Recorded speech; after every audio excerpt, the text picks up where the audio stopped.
கிறிஸ்துவுக்குள் அன்புக்குரிய சகோதர சகோதரிகளே, இந்த நாளிலும் தேவனுடைய கிருபையினால நாம் அனைவரும் கூடி வந்து இந்த ஒரு தொடர் வேத ஆராய்ச்சி பாடங்களுக்குள்ளாக கலந்து கொள்வதற்கு தேவன் கிருபையாய் நம்மளை கூட்டி சேர்த்திருக்கிறார். அந்த வகையிலே இரண்டாம் வருகையின் எதிர்பார்ப்பு என்ற ஒரு பாடத்துல தேவனுடைய அந்த உன்னத அழைப்புக்கு, அவருடைய உன்னத தேர்ந்தெடுப்புக்கு தகுதியுள்ளவர்கள் ஆவதற்கு நாம் அவராலே பாபிலோன் மற்றும் பாபிலோன் குமாரஸ்தின் மத்தியிலிருந்து நாம் அழைக்கப்பட்டிருக்கிறோம். இப்படிப்பட்ட அந்த அழைப்பு பரலோக அழைப்பு என்பதை நாம் அறிந்திருக்கிறோம். அந்த வகையில பாபிலோனுக்கு ஏற்பட இருக்கிற நியாய தீர்ப்பை குறித்து கடந்த கூடுகையில நம்ம பாடமாக பார்த்தோம். எப்படிப்பட்ட ஒரு நியாய தீர்ப்பை பாபிலோனுக்கு வைத்திருக்கிறார் அப்படிங்கிறத கடந்த கூடுகையில நம்ம பார்த்தோம். ஆகவே இந்த பாபிலோன் அப்படிங்கிறது இயற்கையாகவே வரலாற்று பூர்வமாக ஒரு தேசமாக இருந்து இஸ்ரேல் ஜனங்கள் யூத கோத்திரத்தாரும் மற்ற எல்லா கோத்திரத்தாரும் கூட அடிமைத்தனத்துல அங்கே இருந்த ஒரு சூழ்நிலையில தான் தேவன் அவர்களை எவ்வாறு விடுதலையாக்கி திரும்பவும் அவர்களுடைய தேசத்துக்கு கூட்டி வந்து சேர்த்தாரோ அதனுடைய அடிப்படையில் சியோன் குமாரஸ்தியா இருக்கக்கூடிய அந்த ஒரு ஜனங்களை அவர் அங்கிருந்து அழைக்கிறார் அப்படிங்கிறத நம்ம பார்க்கிறோம். சரிங்களா? அப்ப அவருடைய ஆலயம் சீர்திருத்தப்பட்டு தேவனுடைய வாசம் செய்கிற அந்த ஒரு ஸ்தலமானது தேவனாலே ஆசீர்வதிக்கப்பட்ட ஒரு நிலைமையில அவர் பாபிலோனிலிருந்து அவருடைய குமாரஸ்தியை அழைக்கிற அந்த ஒரு காரியத்தை தான் கடந்த கூடுகையில நம்மளுக்கான ஒரு அழைப்பாக அந்த பாபிலோன் யாருக்கு அடையாளமா இருக்குது அப்படிங்கிறதெல்லாம் வெளிப்படுத்தின விசேஷம் 17ஆம் அதிகாரத்துலதான் நம்ம பார்த்தோம். அந்த பாபிலோன் யாருன்னு பார்த்தோம். சரிங்களா? ரோம பேரரசுங்கிறத காட்டிலும் சரிங்களா, ரோமன் கேத்தலிக் வலுசற்பம் அப்படிங்கிறது தான் வந்து ரோம பேரரசு. சரிங்களா? அதுல அந்த மிருகம் அப்படிங்கிறது மிருகம், அந்த மிருகம் யார் மேல உட்கார்ந்து இருக்கிறான்னு ஒரு ஸ்திரீ மேல, ஸ்திரீயானவள் அந்த மிருகத்தின் மேல வலுசற்பத்தின் மேல உட்கார்ந்து இருக்குது. அந்த வலுசற்பம் உட்கார்ந்திருக்கிற அந்த ஸ்திரீ முழு அமைப்பும் தான் என்னன்னு பாக்குறோம்னா ரோம ராஜ்யத்தின் அந்த சபை அப்படிங்கிறத பாக்குறோம். அதுல இருந்து பிரிந்து வந்த அதனுடைய குமாரஸ்திகள் அப்படிங்கிறது புரோட்டஸ்டாண்ட் அமைப்புகளையும் குறிக்குது. இதுலதான் நம்ம பாபிலோன் மற்றும் பாபிலோன் குமாரஸ்தியின் மத்தியில் இருக்கிற சியோனே உன்னை நீ விடுவித்துக்கொள் அப்படிங்கிற ஒரு அழைப்புக்குள்ளாக நாம் அழைக்கப்பட்டிருக்கிறோம். ஏன்னா அங்கே ஒரு பேரழிவு ஒன்று காத்திருக்குது அப்படிங்கிறத நம்ம பார்த்தோம். சரிங்களா? அதை போய் நம்ம சரி பண்ண முடியுமா அப்படின்னா அது சரி பண்ணுவதற்கான முகாந்தரத்தை தேவன் பலமுறை செய்து பார்த்துட்டாராம். அதனால அதை சரி பண்றது இல்லை, நாம் தான் என்ன ஆயிக்கணும் அப்படிங்கும்போது அவளை விட்டு வெளியே வரணும் அப்படிங்கிற ஒரு காரியத்தெல்லாம் அந்த பாடத்துல நம்ம பார்த்தோம். சரிங்களா? அப்ப விசேஷ விதமா இந்த பாபிலோனுக்கான ஒரு மிக பெரிய ஒரு ஜட்ஜ்மெண்ட்டை தேவன் வைத்திருக்கிறதெல்லாம் நம்ம அந்த ஜெரமியா புத்தகத்துல மற்ற ஏசாயா புத்தகத்துல எல்லாம் நம்ம படித்திருக்கிறோம். அதனுடைய விஷயங்கள், பாபிலோனுடைய அழிவு, அதனுடைய விக்கிரகங்களுடைய அழிவெல்லாம் பத்தி ஏசாயா 46ஆம் அதிகாரத்துல கூட ஒரு சில விஷயங்களை நம்ம பார்க்க முடியும். அதுல நம்ம 1ல இருந்தே ஒரு சில வசனங்களை நம்ம படிக்கலாம் பாருங்க.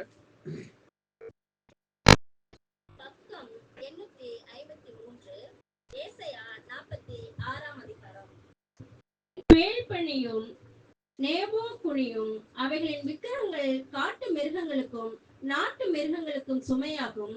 நீங்கள் சுமந்த சுமைகள் இழைத்து போன மிருகங்களுக்கு பாரமாயிருக்கும். அவைகள் ஏகமாய் குனிந்து பணியும். சுமைகளை அவைகள் தப்புவிக்க மாட்டாது. அவைகள் தாமே சிறைப்பட்டு போகும். யாக்கோபின் சந்ததியாரே, இஸ்ரவேல் சந்ததியில் மீதியாகிய சகல ஜனங்களே, எனக்கு செவி கொடுங்கள். தாயின் வயிற்றில் தோன்றிருந்தல் உங்களை ஏந்தி தாயின் கர்ப்பத்தில் உற்பத்தியானது முதல் உங்களை தாங்கினேன். உங்கள் முதிர் வயது வரைக்கும் நான் அப்படி செய்வேன். நரை வயது மட்டும் நான் உங்களை தாங்குவேன். நான் அப்படி செய்து வந்தேன். இனிமேலும் நான் ஏந்துவேன், நான் சுமப்பேன், தப்புவிப்பேன். யாருக்கு என்னை சாயலும் சமமுமாக்கி யாருக்கு நான் ஒப்பாகும்படிக்கு என்னை ஒப்பிடுவீர்கள்? பையில் இருக்கிற பொன்னை கொட்டி வெள்ளியை தராசில் நிறுத்து தட்டானுடனே கூலி பொருத்தி கொள்ளுகிறார்கள். அவன் ஒரு தெய்வத்தை உண்டாக்குகிறான், அதை வணங்கி பணிந்து கொள்கிறார்கள். அதை தோளின் மேல் எடுத்து அதை சுமந்து அதை அதன் ஸ்தானத்திலே வைக்கிறார்கள், அங்கே அது நிற்கும். தன் இடத்தை விட்டு அசையாது. ஒருவன் அதை நோக்கி கூப்பிட்டால் அது மறு உத்தரவு கொடுக்கிறதும் இல்லை. அவன் இக்கட்டை நீக்கி அவனை ரட்சிக்கிறதும் இல்லை. இதை நினைத்து புருஷராயிருங்கள். பாதகரரே, இதை மனதில் வையுங்கள். முந்தி பூர்வ காலத்தில் நடந்தவைகளை நினையுங்கள். நானே தேவன், வேறொருவரும் இல்லை. ஆக இந்த இந்த எச்சரிப்பெல்லாம் நம்மள்கிட்ட தான் கொடுக்கிறார். நான் ஒருவர் தான் தேவன், வேற ஒருவரும் இல்லை அப்படிங்கிறார். ஆகவே நம்மளை குறித்து இந்த வசனத்துல என்ன சொல்லுதுன்னு பாருங்க, படிங்க தொடர்ந்து. நானே தேவன், வேறொருவரும் இல்லை. நானே தேவன், எனக்கு சமானம் இல்லை.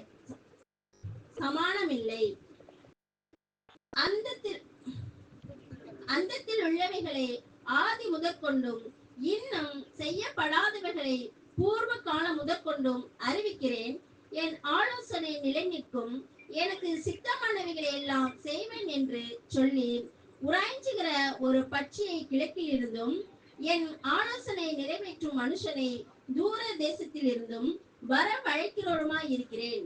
அதை சொன்னேன், அதை நிறைவேற்றுவேன், அதை திட்டம் பண்ணினேன், அதை செய்து முடிப்பேன். அப்ப இந்த கிழக்கிலிருந்து வருகிற உராஞ்சுகிற பட்சி போன்ற ஒரு மனுஷன் யாருன்னா, கிழக்கிலிருந்து வருகிற சூரியன் உதிக்கும் திசையிலிருந்து வருகிற சைரஸ் அப்படிங்கிறத அடையாள பொருள்ல பார்த்தோம். ஆனா அந்த அடையாள பொருளுக்குரிய அந்த சைரஸ் யாரு?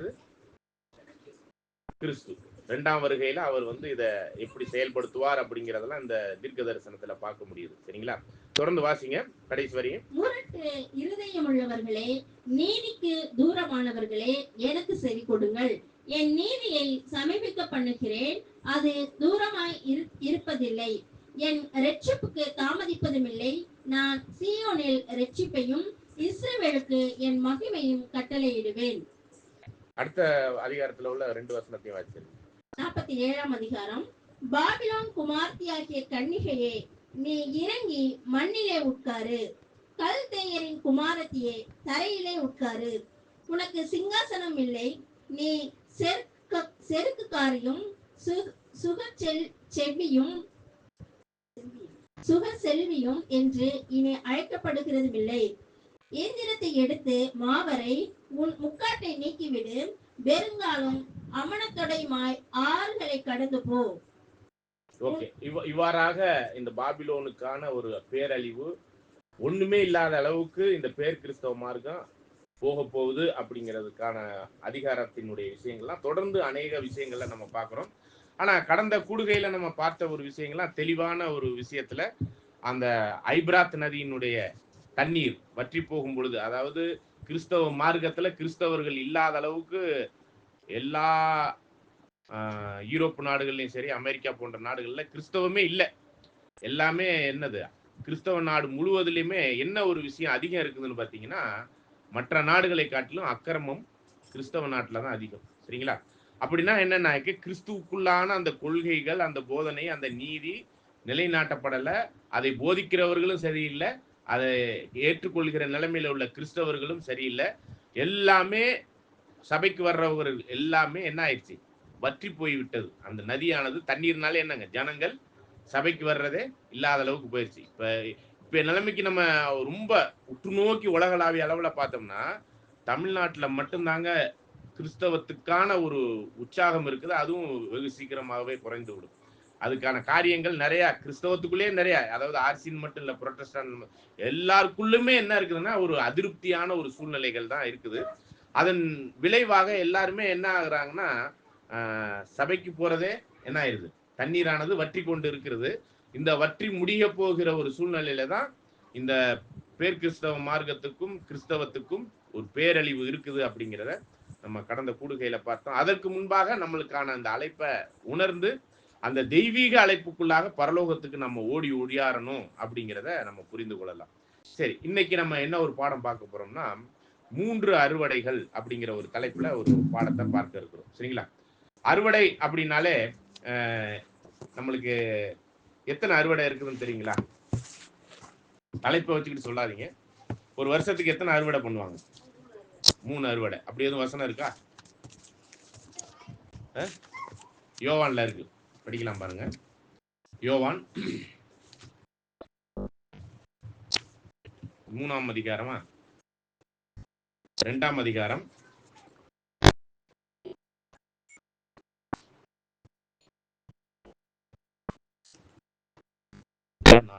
4 4ல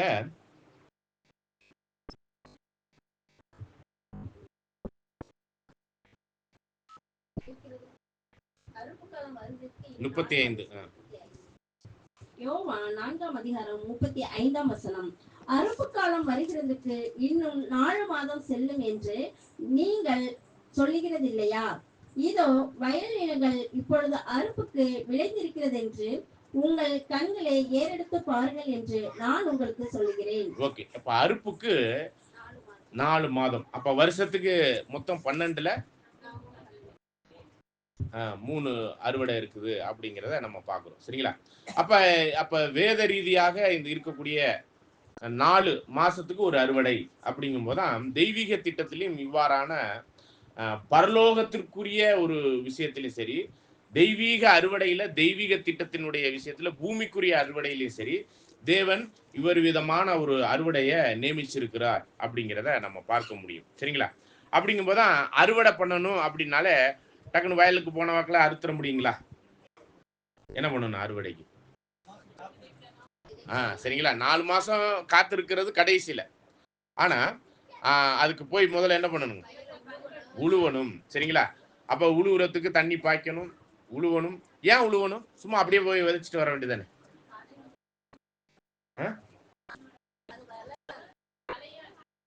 களை அதிகமா இருக்கும். அதனால அது மேல போட்டோம்னா முளைச்சி வர்றதுக்கு கொஞ்சம் கடினம் இருக்கும். வேற எதுவும் உழுவுறதுக்கு காரணம் இருக்கா? களையினாலதான் உழுவுறாங்களா? மண்ணை வந்து என்ன பண்ணணும்? பொழுப்பாக்கணும். அது வேறு இறங்குவதற்கு எதுவாக அதை என்ன பண்ணணும்னா சாஃப்ட் ஆக்கி கொடுக்கணும். இறுகி போயிருக்கும். சரிங்களா? அதனால அதை சாஃப்ட் பண்றதுக்காக அது பொழுப்பாக்கி காற்றெல்லாம் உள்ளரிக்க போயிருக்கிற அளவுக்கு அதை பண்ணி கொடுக்கணும். சரிங்களா? அப்பதான் அது வேர் விட்டு இறங்கி நல்ல தாராளமாக அது வேர் ஊன்றி தண்ணீர் எல்லாம் இருக்கிற இடத்துல போய் உறிஞ்சி அதை அந்த செடிக்கு அந்த ஒரு விளைச்சலுக்குரிய காரியத்திற்கு நல்ல செழிப்பான ஒரு காரியமாக இயங்குவதற்கு அதை உழுவணும் அப்படிங்கிறத பார்க்கிறோம். சரிங்களா? அப்ப உழுவுறதுலயும் அது நல்ல நிலத்துல உழுது போடணும். சரிங்களா? பாறையில போட்டா, பாதையில போட்டா, சரிங்களா? பாறை, பாதை, அப்புறம் வேற என்ன இருக்கு? முச்செடியில போட்டா, அதான் அது ஒரு வகையான கலை மாதிரியே எடுத்துக்கலாம் நம்ம. அப்ப அதுக்காக தான் களைகளை நீக்கி நல்ல நிலத்துல உழுது அதுல விதையை விதைக்கும் பொழுது அதற்கேற்ற பக்குவத்தோடு அன்னைக்கு விதைச்சிட்டு போயிட்டோம், கடைசியில வந்து 4 மாசம் கழிச்சு அறுவடையில நின்னா கரெக்டா வந்துருமா? வராது. அப்ப அதுக்கான அப்பப்ப வந்து அதற்குரிய காரியங்கள்லாம் எப்படி இருக்குது அப்படிங்கிறதெல்லாம் வந்து பார்க்கணும். அது பூச்சி அடிக்கலாம், அது மற்ற என்னென்ன காரியங்கள் உரம் போடுறதுல இருந்து எல்லாத்தையும் நம்ம பாதுகாத்து அதை கடைசி வரையும் நம்ம காத்திருக்க வேண்டிய ஒரு சூழ்நிலைகள்ல தான் அந்த அறுவடை நம்மளுக்கு கிடைக்கும்னு பார்க்கிறோம். தொடர்ந்து அந்த யோவான்ல உள்ள வசனத்தை நம்ம வாசிக்கலாம் பாருங்க. 35ஆம் வசனம். அறுப்பு காலம் வருகிறதற்கு இன்னும் 4 மாதம் செல்லும் என்று நீங்கள் சொல்லுகிறது இல்லையா? இதோ வயல் நிலங்கள் இப்பொழுது அறுப்புக்கு விளைந்திருக்கிறது என்று உங்கள் கண்களை ஏறெடுத்து பாருங்கள் என்று நான் உங்களுக்கு சொல்கிறேன். விதைக்கிறவனும் அறுக்கிறவனுமாகிய இருவரும் ஒருமித்து சந்தோஷப்படத்தக்கதாக அறுக்கிறவன் கூலியை வாங்கி நித்திய ஜீவனுக்காக பலனை சேர்த்துக் கொள்கிறான். தொடர்ந்து விதைக்கிறவன் ஒருவன் அறுக்கிறவன் ஒருவன் என்கிற மெய்யான வழக்கு சொல் இதனாலே விளங்குகிறது. நீங்கள் பிரயாசப்பட்டு பயிரிடாததை அறுக்க நான் உங்களை அனுப்பினேன். மற்றவர்கள் பிரயாசப்பட்டார்கள், அவர்களுடைய பிரயாசத்தின் பலனை நீங்கள் பெற்றீர்கள் என்றார். நான் செய்த எல்லாவற்றையும் எனக்கு சொன்னார் என்று சாட்சி சொன்ன அந்த ஸ்திரீனுடைய அப்ப இதுதான் என்னன்னு பார்க்கும் பொழுதுதான் ஆல்ரெடி அறுவடைக்கு ரெடியா இருக்கு, இப்ப அறுக்கிறதுக்கு ஒத்தியும் வாங்கன்னு சொல்லிட்டாராம் ஆண்டவர். அப்ப இந்த இடத்துல அறுவடைக்கான தானியத்தை அங்கே சமாரியா பட்டணத்துல அங்க போய் அந்த அறுவடையின் தானியத்தை சேர்க்கிற ஒரு காரியமாக இங்க செயல்படுகிற ஒரு விஷயத்துல அறுவடையாளர்களை போய் என்ன பண்ணுங்க, அருங்க அப்படின்னு கூட சொல்றாரு. என்ன சொல்ல போனா அறுவடையோ மிகுதி வேலையாட்களும் குறைவு அப்படிங்கிற ஒரு விஷயத்தெல்லாம் அதற்காக உங்க மனுஷகுமாரன் இடத்துல ஜெபம் பண்ணுங்க, அறுவடையின் ஆண்டவரிடத்துல ஜெபம் பண்ணுங்கலாம் நம்மள்கிட்ட வலியுறுத்தி இருக்கிறார். விசேஷ விதமா இந்த அறுவடை அப்படிங்கும் போது மொத்தம் 3 அறுவடை. இதை நம்ம இந்த 3 அறுவடை என்ன அப்படிங்கிறத மனிதர்கள் மத்தியில தான் தேவன் அறுத்து அந்த தானியத்தை களஞ்சியத்துல சேர்க்கக்கூடிய ஒரு விஷயத்தை செய்ய போறார். அதுதான் அறுவடையினுடைய நோக்கம். சரிங்களா? அப்ப ஆல்ரெடி விதைத்து ரெடியா இருக்குதுன்னு நீங்க அறுக்கிறதுக்கு ஒத்தி வாங்கன்னு சொல்லும்போது ஆண்டவர் அவருடைய சீசர்களை தான் அறுவடையாளர்களை அனுப்பி அங்கே அறுவடையின் தானியங்களை சேர்ப்பதற்கான ஒரு விஷயத்தை அங்கே செய்யறார். அப்ப அங்க ஆல்ரெடி விளைஞ்சி ரெடியா இருக்கிறதுல அறுக்கிறதுக்கு மட்டும் வாங்க அப்படின்னு சொல்லும் பொழுது இந்த இடத்துல இதை எதை அடையாளப்படுத்துதுன்னு பாத்தீங்கன்னா, மோசைக்கு முன்னாடியில இருந்து சொல்லலாம், இல்ல விசேஷ விதமா மோசை முதலா அப்படின்னு சொல்லலாம். ஏன்னா நியாயப்பிரமாணம் கொடுக்கப்பட்டது முதல் தேவனுடைய வசனம் சத்தியம் நியாயப்பிரமாணம் விதைக்கப்பட்டது. அதனுடைய விளைவு தொடர்ந்து வரும் பொழுது அறுவடைங்கிறது கிறிஸ்துவினுடைய முதலாம் வருகை மனுஷனாக மாமிசத்தில் மனுஷனாக வரும் பொழுதுதான் அங்கே அறுவடை நடக்குது. அப்ப அந்த முதல் அறுவடை எங்க நடக்குது அப்படின்னு பாத்தீங்கன்னா உலகத்துல இல்லை. எங்க நடக்குது அப்படின்னு பாத்தீங்கன்னா இஸ்ரேல் தேசத்துல. சரிங்களா? அது விசேஷ விதமா யூதா தேசத்திலும் அந்த சமாரியா என்கிற அந்த 10 கோத்திரத்தை உடைய அந்த அந்த மொத்தம் இருக்கிற அந்த 12 கோத்திரத்துல தான் ஆண்டவர் வந்து அறுவடைக்கு வந்தார். சரிங்களா?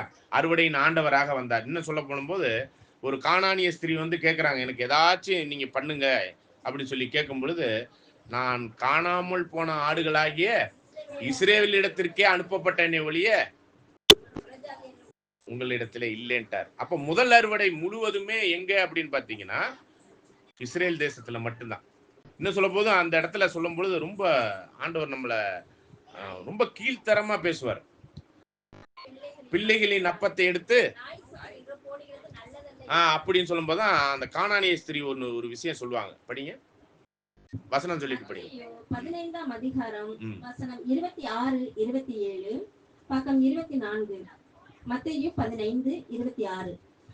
அவர் அவளை நோக்கி, பிள்ளைகளின் அப்பத்தை எடுத்து நாய்க்குட்டிகளுக்கு போடுகிறது நல்லதல்ல என்றார். அதற்கு அவள், மெய்தான் ஆண்டவரே, ஆகிலும் நாய்க்குட்டிகள் தங்கள் எஜமான்களின் மேஜையில் இருந்து விழும் துணிக்கைகளை தின்னுமே என்றாள். அப்ப இந்த எஜமானர்கள் யாருன்னு பாத்தீங்கன்னா இஸ்ரேல் தேசத்தார், விசேஷ விதமா யூதர்கள்.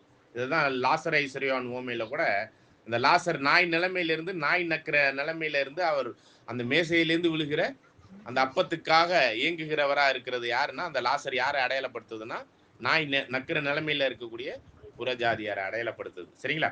அப்ப கானானிய ஸ்திரீ இறைஞ்சி கேட்கும் போது ஆண்டவர் சொன்ன வார்த்தை என்னன்னா, காணாமல் போன ஆடுகளாயே.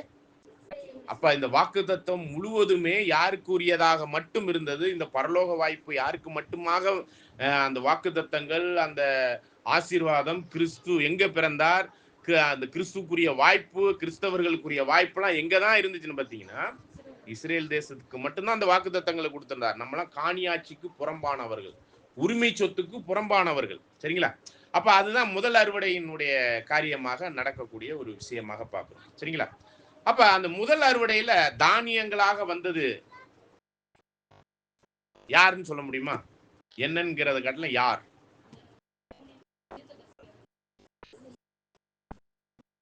முதல் அறுவடையில தானியங்களாக வந்தது சீசர்கள் தான். விசேஷ விதமாய் 11 பேர் தான். சரிங்களா? விசேஷ விதமாய் 11 பேர் தான். சரிங்களா? இந்த 11 பேரும் அறுவடையின் தானியங்கள். நல்லா கவனிச்சுக்கோங்க. அறுவடையின் தானியங்கள். எந்த அறுவடையின் தானியங்கள்? யூத அறுவடையின் தானியங்கள். அதான் முதல் அறுவடையின் தானியங்கள். சரிங்களா? அப்ப அந்த முதல் அறுவடையின் தானியங்களை எடுத்து தேவன் களஞ்சியத்துல சேர்த்துட்டாருன்னா சேர்க்கல. என்ன பண்ணிட்டாருன்னு பாத்தீங்கன்னா அந்த அறுவடையின் தானியங்களை திரும்ப விதைச்சிட்டார். சரிங்களா? இதுதான் இரண்டாம் அறுவடை. சரிங்களா? இந்த இரண்டாம் அறுவடைக்கு எங்க போய் விதைச்சார் அப்படின்னு பாத்தீங்கன்னா எங்க போய் விதைச்சார் தெரியுங்களா? முழு உலகத்துல. ஃபர்ஸ்ட் எங்க விதைச்சாரு? இஸ்ரேல் தேசத்தின் மத்தியில விதைச்சு அதனுடைய அறுவடையின் தானியங்கள் தான் எடுத்தார். யாராச்சும் புறஜாதிகள் அப்போஸ்தலர்களோ சீசர்களோ இருந்தாங்களா? இல்ல. சரிங்களா?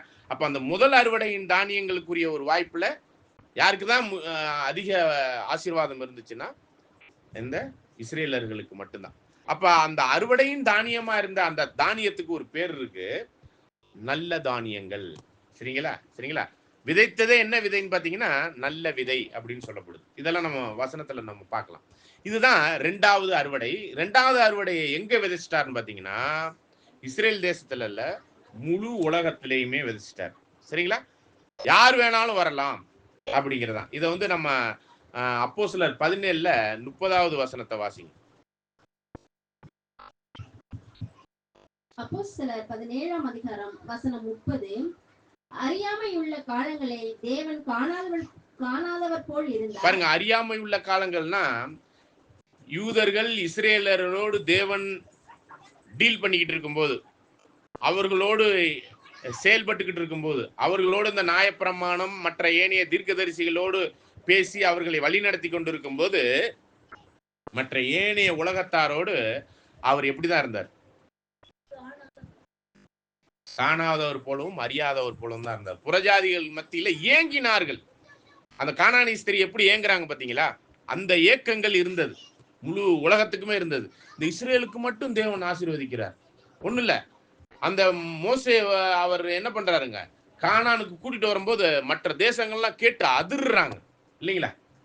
என்ன மாதிரி ஜனங்களை கூட்டிட்டு வர்றாரு பாருங்க அப்படின்னு சொல்லி அங்க கொண்டாந்து வச்சு ஆசீர்வதிச்சு அந்த ஜனங்களுக்கான எவ்வளவு ஆசீர்வாதங்களை பார்த்து மற்ற தேசங்கள்லாம் ரொம்ப ஏங்கக்கூடிய ஒரு தன்மை தான் அந்த முழு வரலாற்றுல, இஸ்ரேலினுடைய வரலாற்றுல நம்ம பார்க்க முடியுது. எப்பெல்லாம் தேவனை விட்டு போவாங்களோ அப்ப தேவன் கை விடுவாரு, திரும்ப அடி வாங்குவாங்க, திரும்ப வந்துருவாங்க. இதே தான் நடந்துகிட்டு இருக்கிற ஒரு விஷயம்.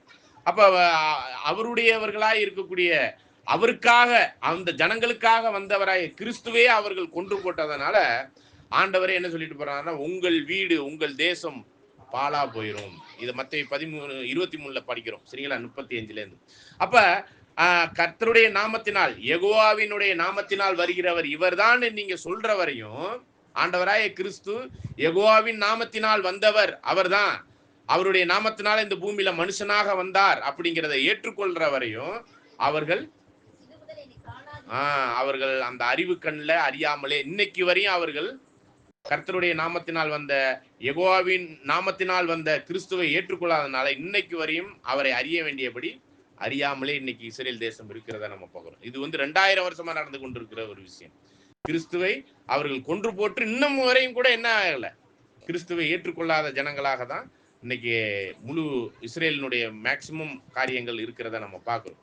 அப்ப இந்த ஒரு சூழ்நிலையில தான் தேவன் யார் பக்கமா வந்துட்டார் அப்படின்னு பாத்தீங்கன்னா, விதைக்கிறதுக்கு எங்க வந்துட்டாருன்னா உலகத்துல விசேஷ விதமாய் புறஜாதியார் மத்தியில 2வது அறுவடைய ஆரம்பிச்சாரு.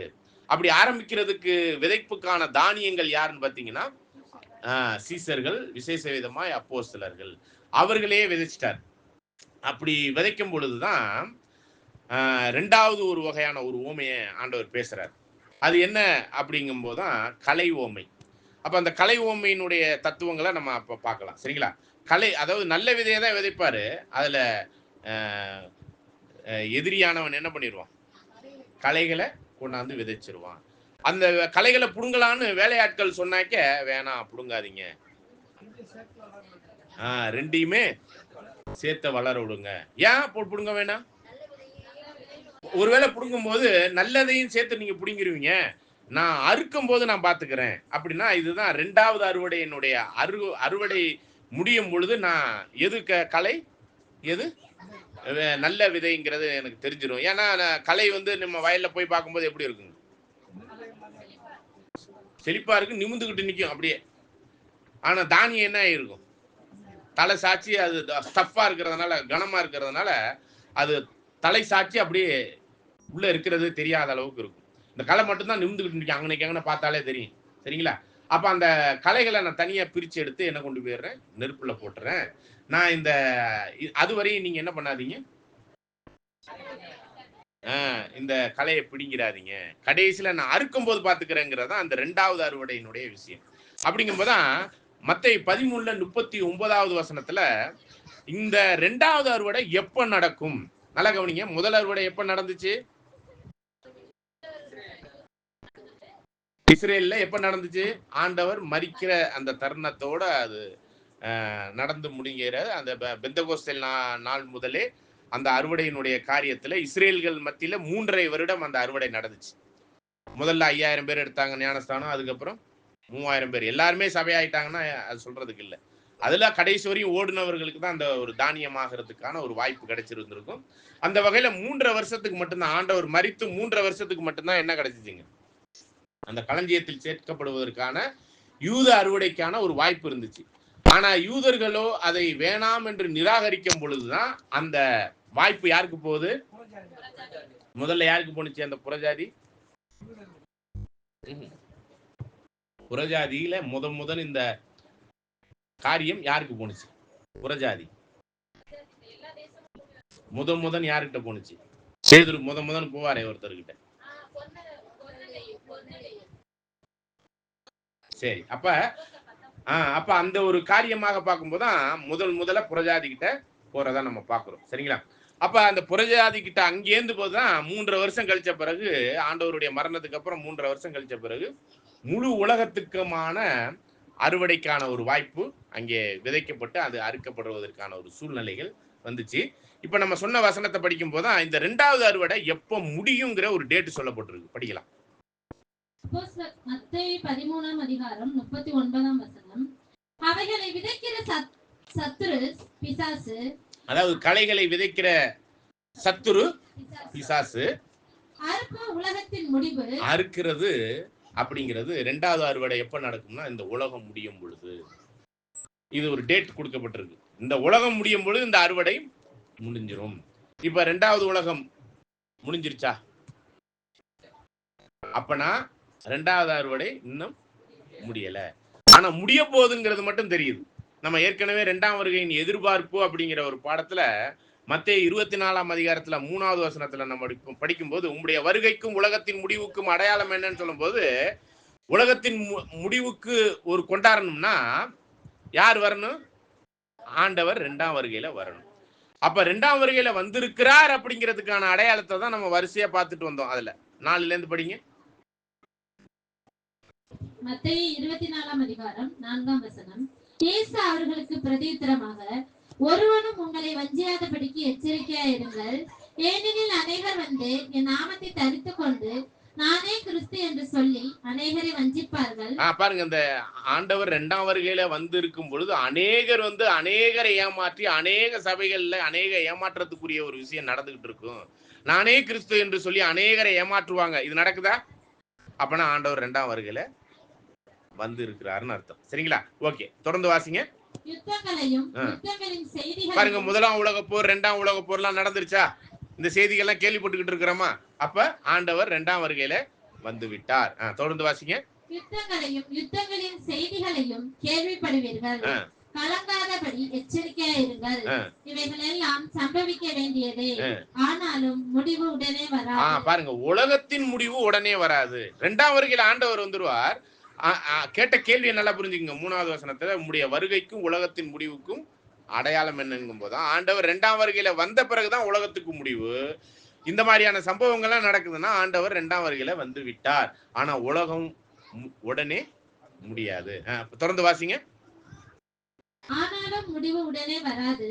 ஜனத்துக்கு விரோதமாய் ஜனமும், இப்ப பாகிஸ்தான், இந்தியா, மற்ற பக்கத்து தேசத்தினுடைய நம்ம உள்நாட்டு தண்ணி கொடுக்கறேன்னு சொல்லிட்டு கூட என்னது மற்ற மாநிலங்களோட பிரச்சனை, வடநாடு தென்னாடுங்கிற இது மாதிரிலாம் நிறைய விஷயம் உள்நாடு வெளிநாட்டு ரீதியா ஜனங்களுக்கு எதிராக ஜாதி ரீதியான ஏற்றத்தாழ்வு, மத காரியங்களுடைய கலவரங்கள், பொருளாதார ரீதியான ஏற்றத்தாழ்வு, இதெல்லாமே என்னதுங்க ஜனங்களுக்கு விரோதமான ஜனங்கள் என்ன ஆயிட்டு இருக்கு, பிரச்சனைகள் நடந்துகிட்டு இருக்கு. தொடர்ந்து வாசிங்க. ஜனத்துக்கு விரோதமாய் ஜனமும் ராஜ்யத்துக்கு விரோதமாய் ராஜ்யமும் எழும்பும். பஞ்சங்களும் கொள்ளை நோய்களும், பாருங்க, பஞ்சங்கள் கொள்ளை நோய்கள் இதெல்லாம் நடந்துகிட்டு இருக்கா இல்லையா? கொரோனா போன்றவை எல்லாம் கண்ணுக்கு முன்னாடி வந்துட்டு போகுது நம்மளுக்கு. தொடர்ந்து வாசிங்க. பூமி அதிர்ச்சிகளும் பல இடங்களில் உண்டாகும். இவைகளெல்லாம் வேதனைகளுக்கு ஆரம்பம். அப்பொழுது உங்களை உபத்திரம். பாருங்க, இவைகள் எல்லாம் வேதனைகளுக்கு ஆரம்பம்னா இந்த முடிவுக்கான ஆரம்பம். இதான் நம்ம கவனிக்கணும். அதாவது முடிவு உடனே வராது. ஆனா முடிவுக்கான ஒரு ஆரம்பம் எதுன்னு பாத்தீங்கன்னா, இதெல்லாம் நடக்க ஆரம்பிச்சுன்னா முடிவினுடைய ஆரம்பம் வந்துருச்சு. இப்ப ஒரு முடிவுங்கிறது ஒரு எண்டு. அதுக்கான ஆரம்பம் எப்பயான்னு கேட்டீங்கன்னா, ஆண்டவர் 2ஆம் வருகையில வந்தாருன்னா முடிவுக்கான ஆரம்பம். ஆண்டவர் 2ஆம் வருகையில வந்திருக்கிறாருங்கிறதுக்கான அடையாளம் தான் இந்த மாதிரியான ஒரு சில விஷயங்கள்லாம் நடக்குது. சரிங்களா? தொடர்ந்து வாசிங்க. அப்பொழுது உங்களை உபத்திரங்களுக்கு ஒப்பு கொடுத்து உங்களை கொலை செய்வார்கள். ஓகே, இப்ப அப்படியே 10வது வசனத்துக்கு வந்துருங்க. இல்ல 10 இல்ல 13 14. முடிவு பரியந்தம் நிலைநிற்பவனே ரட்சிக்கப்படுவான். ராஜ்யத்தினுடைய இந்த சுவிசேஷம் பூலோகம் எங்கும் உள்ள சகல ஜாதிகளுக்கும் சாட்சியாக பிரசங்கிக்கப்படும். அப்பொழுது முடிவு வரும். அப்ப இந்த இந்த இடத்துல ஆண்டவர் இந்த உலகத்துக்கான முடிவை பத்தி சொல்லும் பொழுது எது பிரசங்கிக்கப்படணும்? ராஜ்யத்தின் சுவிசேஷம். அதாவது சுவிசேஷத்துல 6-7 வகையான சுவிசேஷம் இருக்கு. நித்திய சுவிசேஷம், சமாதானத்தின் சுவிசேஷம், ரட்சிப்பின் சுவிசேஷம், மகிமையின் சுவிசேஷம், நித்திய சுவிசேஷம். இப்படி சொல்லும் போதுதான் இது என்ன சுவிசேஷம்? ராஜ்யத்தின் சுவிசேஷம்னா ஆண்டவர் 2ஆம் வருகையில வந்து ராஜ்யம் பண்ணிக்கிட்டு இருக்கிறாருங்கிறதே சுவிசேஷமாக அறிவிக்கப்படும். அறிவிக்கப்படுதா? ஆண்டவர் 2ஆம் வருகையில வந்துட்டாருங்க, ராஜ்யம் பண்ணி கொண்டு இருக்கிறாருங்கிறது சுவிசேஷமா அறிவிக்கப்படணும். அப்பதான் எது வரும்? முடிவு வரும். இது அறிவிக்கப்படுதான்னு கேட்கிறேன். அந்த ஒரு சத்தியம் இங்கதான் அறிவிக்கப்படுது, வேற எந்த சபையிலுமே அறிவிக்கப்படல. ஆண்டவர் 2ஆம் வருகையில வந்து விட்டார், ராஜ்யம் ஸ்டார்ட் ஆயிருச்சு, அவர் ராஜ்யம் பண்ணி கொண்டு இருக்கிறார். சரிங்களா?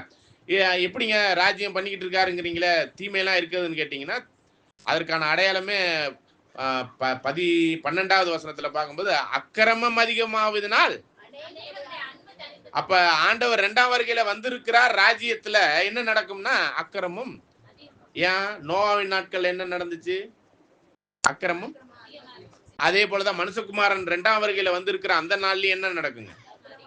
அப்ப இதெல்லாமே அடையாளபூர்வமா இந்த உலகத்தின் அழிவுக்கான ஒரு சூழ்நிலையில ராஜ்யத்திற்குரியவர்களை தேர்ந்தெடுப்பதற்கு ராஜ்யத்தின் சுவிசேஷமானது அறிவிக்கப்படும். அப்பொழுது இந்த உலகம் முடிவுக்கு வரும். அப்ப அறுவடை உலகத்தின் முடிவு.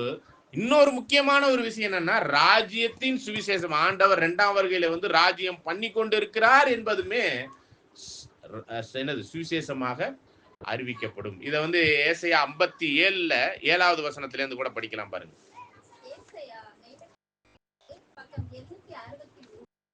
நீ உயரமும் இல்ல 52ல 7 நினைக்கிறேன். ஓகே.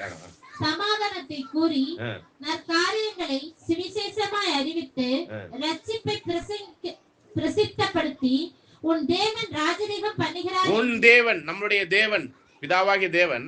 ஆனா நம்மெல்லாம் தேவர்கள் என்றால் இந்த தேவர்களுக்கெல்லாம் ஒரு தேவன் இருக்கிறார், அவர்தான் கிறிஸ்து. அப்படி தேவர்களுக்கெல்லாம் தேவனா இருக்கிற தேவாதி தேவனுக்கு ஒரு தேவன் இருக்கிறார், அவர் தான் சர்வ வல்லமையுள்ள தேவன், அவர் பிதாவாகிய தேவன். அப்ப நம்மளுடைய சபை சியோனுக்கு தேவன் யாருன்னா கிறிஸ்து. உங்கள் தேவன், சியோனினுடைய தேவன் ராஜரீகம் பண்ணி கொண்டிருக்கிறார் என்று 1,44,000 பேருக்கு மட்டும்தான் இந்த மெசேஜ் போகும், எல்லாருக்கும் போகாது. அப்படி போனாலும் உங்களுக்கு புரியாது, ஏற்றுக்கொள்ளவும் முடியாது. அப்ப சியோன் யாரு? வெளிப்படுத்தல் 14:1 பாக்குறோம், 1,44,000 பேர் தான் அந்த சியோன்.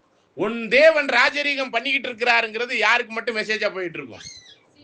அப்ப அவங்களுக்கு போய் சேர்ந்துரும், ராஜ்யம் ஸ்டார்ட் ஆயிருச்சுங்கிறது. அப்ப இந்த அறுவடை எப்ப முடிவுக்கு வரும்னா, ஆண்டவர் 2ஆம் வருகையில வந்து அறுவடை பண்ணிக்கிட்டு இருப்பார். இதைதான் நம்ம கடந்த கூடுகைக்கு கூட ஒரு சில விஷயங்கள்ல நம்ம பார்த்தோம்னு நினைக்கிறேன். அதாவது வெளிப்படுத்தல் 14ஆம் அதிகாரத்துல ஆண்டவர் 14வது வசனத்துல அவர் என்ன பண்றாருங்க? அவர் கற்காலோட வந்து என்ன பண்ணுவாருங்க? பூமியின் திராட்சை செடிகளை, பூமியின் திராட்சை என்ன பண்ணுவாருங்க? மதுபானத்தை அந்த ஆலையில போட்டு மிதிக்க போற ஒரு விஷயம் என்னன்னா, பூமியின் திராட்சை செடிகள் எதுங்க? இன்னைக்கு இருக்கிற பேர் கிறிஸ்தவ மார்க்கத்தெல்லாம் என்ன பண்ண போறாரு? அறுத்து கொண்டு போய் நெருப்புல போட போறாரு, அதான் ஆலையில போட போறாருங்கிறதா இந்த ஓமையில கூட நம்ம பாக்குறோம். எதுல? கலை ஓமையில. அதே விஷயம் தான் இங்கேயும் ஆண்டவர் 2ஆம் வருகையில வரும்போது 2 அறுவடை பண்றாரு. அதாவது ஒண்ணு வந்து பாபிலோன், கிறிஸ்தவம், இதெல்லாம் அறுத்து கொண்டு போய் மகாவோத்திர காலத்துல நெருப்புல போடுறாரு. இன்னொன்னு எங்க கொண்டு போய் சேர்க்கிறாரு? அது சேர்ந்து முடிஞ்சிருச்சுன்னா எதற்கு முடிவு வந்துடும்? உலகத்துக்கு முடிவு. இந்த உலகத்தினுடைய முடிவு யார் கையில இருக்குதுன்னு பாத்தீங்கன்னா, இந்த தானியங்கள் சேர்க்கப்படுற வரையும் இந்த உலகம் முடியாதுங்கிறதான் விஷயம். அப்ப ராஜ்யத்தின் சுவிசேஷமும் அறிக்கப்பட்டாச்சு, உலகம் முடிவுக்கு வந்துடும் அப்படிங்கிறது உறுதியாயிருச்சு. ரொம்ப நாள்லாம் இல்ல, முடிவின் ஆரம்பம் ஸ்டார்ட் ஆயிருச்சு. ஆண்டவர் 2ஆம் வருகையிலே வந்து விட்டாருங்கிறதுக்கு அடையாளபூர்வமான அநேக காரியங்கள் பூமியில நடந்து கொண்டு இருக்கிறது, நடந்து முடிஞ்சதும் இருக்குது. ராஜாக்களை வெட்டினதுல இருந்து, அறிவு பெருக்கத்துல இருந்து, இது எல்லாமே இஸ்ரேல் தேசம் இன்னைக்கு தேசமானதுல இருந்து, இந்தியான்னு ஒரு தேசமானதே எப்பங்க? அதுக்கு மாதிரி சேலம், சோழன், பாண்டியன், மௌரியன் இப்படின்னு தான் இருந்துகிட்டு இருந்தோம். இந்தியாங்கிற ஒரு தேசமே 1900. அப்ப இதெல்லாம் ஒவ்வொரு தேசமா மாறி இருக்குனால யார் வந்தாதான் இதை மாத்த முடியும்? சரிங்களா? அத்தி மரத்தையும் பாருங்கள், மற்ற மரத்தையும் பாருங்கள், துளிர்த்து இருந்துச்சுன்னா அவர் வாசல் அருகே வந்து நின்று கதவை தட்டி கொண்டிருக்கிறார் அப்படிங்கிறதான் வசனத்தினுடைய உறுதியான விளக்கங்கள். சரிங்களா? அப்ப அந்த வகையில தான் இந்த 2ஆம் அறுவடையினுடைய காரியம் ஆல்மோஸ்ட் எண்டுல இருக்கிறோங்கிறது உறுதிப்படுத்திக்கிறோம். சரிங்களா? அப்ப இந்த 2ஆம் அறுவடையினுடைய தானியமா இப்ப சேர்க்கப்பட்டு கொண்டிருக்கிறவங்க யாருன்னா இந்த சத்தியத்தை கேட்கிறவங்க மட்டும்தான். அந்த ராஜ்யத்தின் சுவிசேஷம் கேட்கிறவங்க மட்டும்தான் இந்த வாய்ப்பு ஒழிஞ்சு இந்த உலகத்துல நடக்கிற எந்த சபையுமே பரலோக வாய்ப்புல இல்ல. பரலோக வாய்ப்புலே, அதாவது 1,44,000 பேருக்குரிய ஒரு வாய்ப்புல சொல்றேன். திரள் கூட்டம் வேணா இருக்கலாம், மற்ற சபைகள்ல இருக்கலாம், அதை பத்தி நம்மளுக்கு தெரியல. ஆனா இந்த 1,44,000 பேருடைய அறுவடையினுடைய தானியங்களானது ராஜ்யத்தின் சுவிசேஷம் அறிவிக்கப்படும் பொழுது அது முடிவுக்கு வரும். அது அறுவடை முடிவுக்கு வரும். ஏன்னா அந்த உலகத்தின் முடிவு தான் எதுங்க? ராஜ்யத்தின் சுவிசேஷம் அறிவிக்கப்பட்ட பிறகுதான் உலகத்தின் முடிவு. உலகத்தின் முடிவு யாருடைய அறுவடையில இருக்குன்னா, யாருடைய அறுவடையில? சபையினுடைய அறுவடையினுடைய நிறைவு பகுதி. அப்ப ஒருத்தர் இருந்தாலும் இந்த உலகம் என்ன ஆகாதுங்க? அழியாது. இந்த 2ஆம் உலகம் அழியாது. இந்த அறுவடை முடிஞ்ச பிறகுதான் 3வது வகையான ஒரு அறுவடை ஸ்டார்ட் ஆகும். அப்ப ஒவ்வொரு அறுவடையும் முடிஞ்ச பிறகுதானே அடுத்த அறுவடைக்கான விதைப்புகள் ஸ்டார்ட் ஆகும். கிளியரா இப்படித்தானே நம்ம பார்க்க முடியும். அப்ப முதல் அறுவடையில பார்த்தா யூத அறுவடை முடிகிற தருவாயில தான் யாருடைய அறுவடை ஸ்டார்ட் ஆனிச்சு? அப்ப புறஜாதியார் ஆகிய இது இன்னும் சொல்ல போனா இந்த புறஜாதியாரனுடைய அறுவடைங்கிறது முற்றிலுமே 1,44,000 பேருக்கான அறுவடை. திரள் கூட்டத்துக்கோ அல்லது உலக ரட்சிப்புக்கோ அல்லது முற்பிதாக்களுக்கான அறுவடை அல்ல. நல்லா புரிஞ்சுக்கணும். முதல் 2 அறுவடையுமே தேவன் முதல்ல இஸ்ரேலர்களுக்கு வைத்தார், அடுத்தது புறஜாதிகள் வச்சார். மொத்தம் 1,44,000 பேரை மட்டும் எடுக்கிறதுக்கே இந்த 2 அறுவடை முடியுது. அப்ப 3வது அறுவடைங்கிறது அத்தோட முடியுது. அதுக்கு மேலெல்லாம் 4, 5 எல்லாம் இல்லை. 3 அறுவடைகளை பத்தி தான் வேதம் சொல்லுது. அப்ப 3வது ஒரு அறுவடைன்னு சொல்லும் பொழுதுதான் அது முழு மற்ற ஏனைய எல்லா ஜனங்களுக்குமான அறுவடை. சரிங்களா? இது பரலோக அறுவடை எல்லாம் இல்லை. இது 3வது அறுவடை இருக்கு இல்லையா, அது முற்றிலுமே பூமிக்குரிய தேவராஜ்யத்தின் அறுவடை. பரலோகத்திற்குரிய ராஜ்யத்தினுடைய அறுவடை இந்த முதல் 2 அறுவடையில இருக்கு. முதல் அறுவடை 36 ஏடியிலே முடிஞ்சிருச்சு. 36, 37 ஏடியிலே முடிஞ்சு. ஆண்டவர் 33 ஏடியில செத்தாரு. அதுக்கப்புறம் ஒரு 3.5 வருஷம் கழிச்சு எந்த அறுவடை முடிஞ்சிருச்சு? இஸ்ரேலருடைய அந்த முதல் அறுவடை, யூத அறுவடை முடிந்து விட்டது.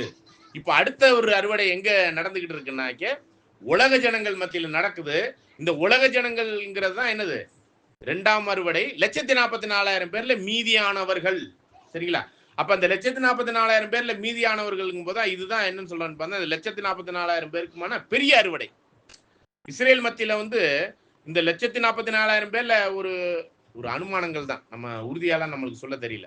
ஒரு 30,000 பேர், 40,000 பேர் இல்லது ஒரு 50,000 பேர் ஆயிருந்திருக்கலாம்னு வச்சுங்களேன். மிச்சம் 6 சபையிலையும் மொத்தம் இருக்கிற ஆதி சபை, அப்போஸ்தலர் காலத்துல இருந்த சபையில இருந்து 1874 வரையும் 96,000 பேருக்கான ஒரு வாய்ப்பு இருந்திருக்கு. அதுல இந்த 2ஆம் வருகைக்கு அப்புறம் இந்த லவோதிக்கியா இன்னும் 7ஆம் சபைக்கு மட்டும் 48,000 பேருக்கான ஒரு வாய்ப்பு. சரிங்களா? இதெல்லாம் நம்ம பின்னாடி கால்குலேஷன் போட்டு பார்ப்போம். அந்த வாய்ப்புல தான் இப்ப நம்மளுக்கு கிடைச்சிக்கிட்டு இருக்கு. இந்த 48,000 பேருக்கான ஒரு வாய்ப்புல தான் இந்த ராஜ்யத்தின் சுவிசேஷம் இப்ப நம்மளுக்கிட்ட சேர்ந்துகிட்டு இருக்கு. சரிங்களா? அப்ப முழு 6 சபைக்கான எண்ணிக்கையை பாருங்க. ஆனா 7ஆம் சபைக்கு மட்டும் எத்தனை பேர் இருக்கு? 3 1 பங்கு. வசனமே அப்படி இருக்கு. சரிங்களா?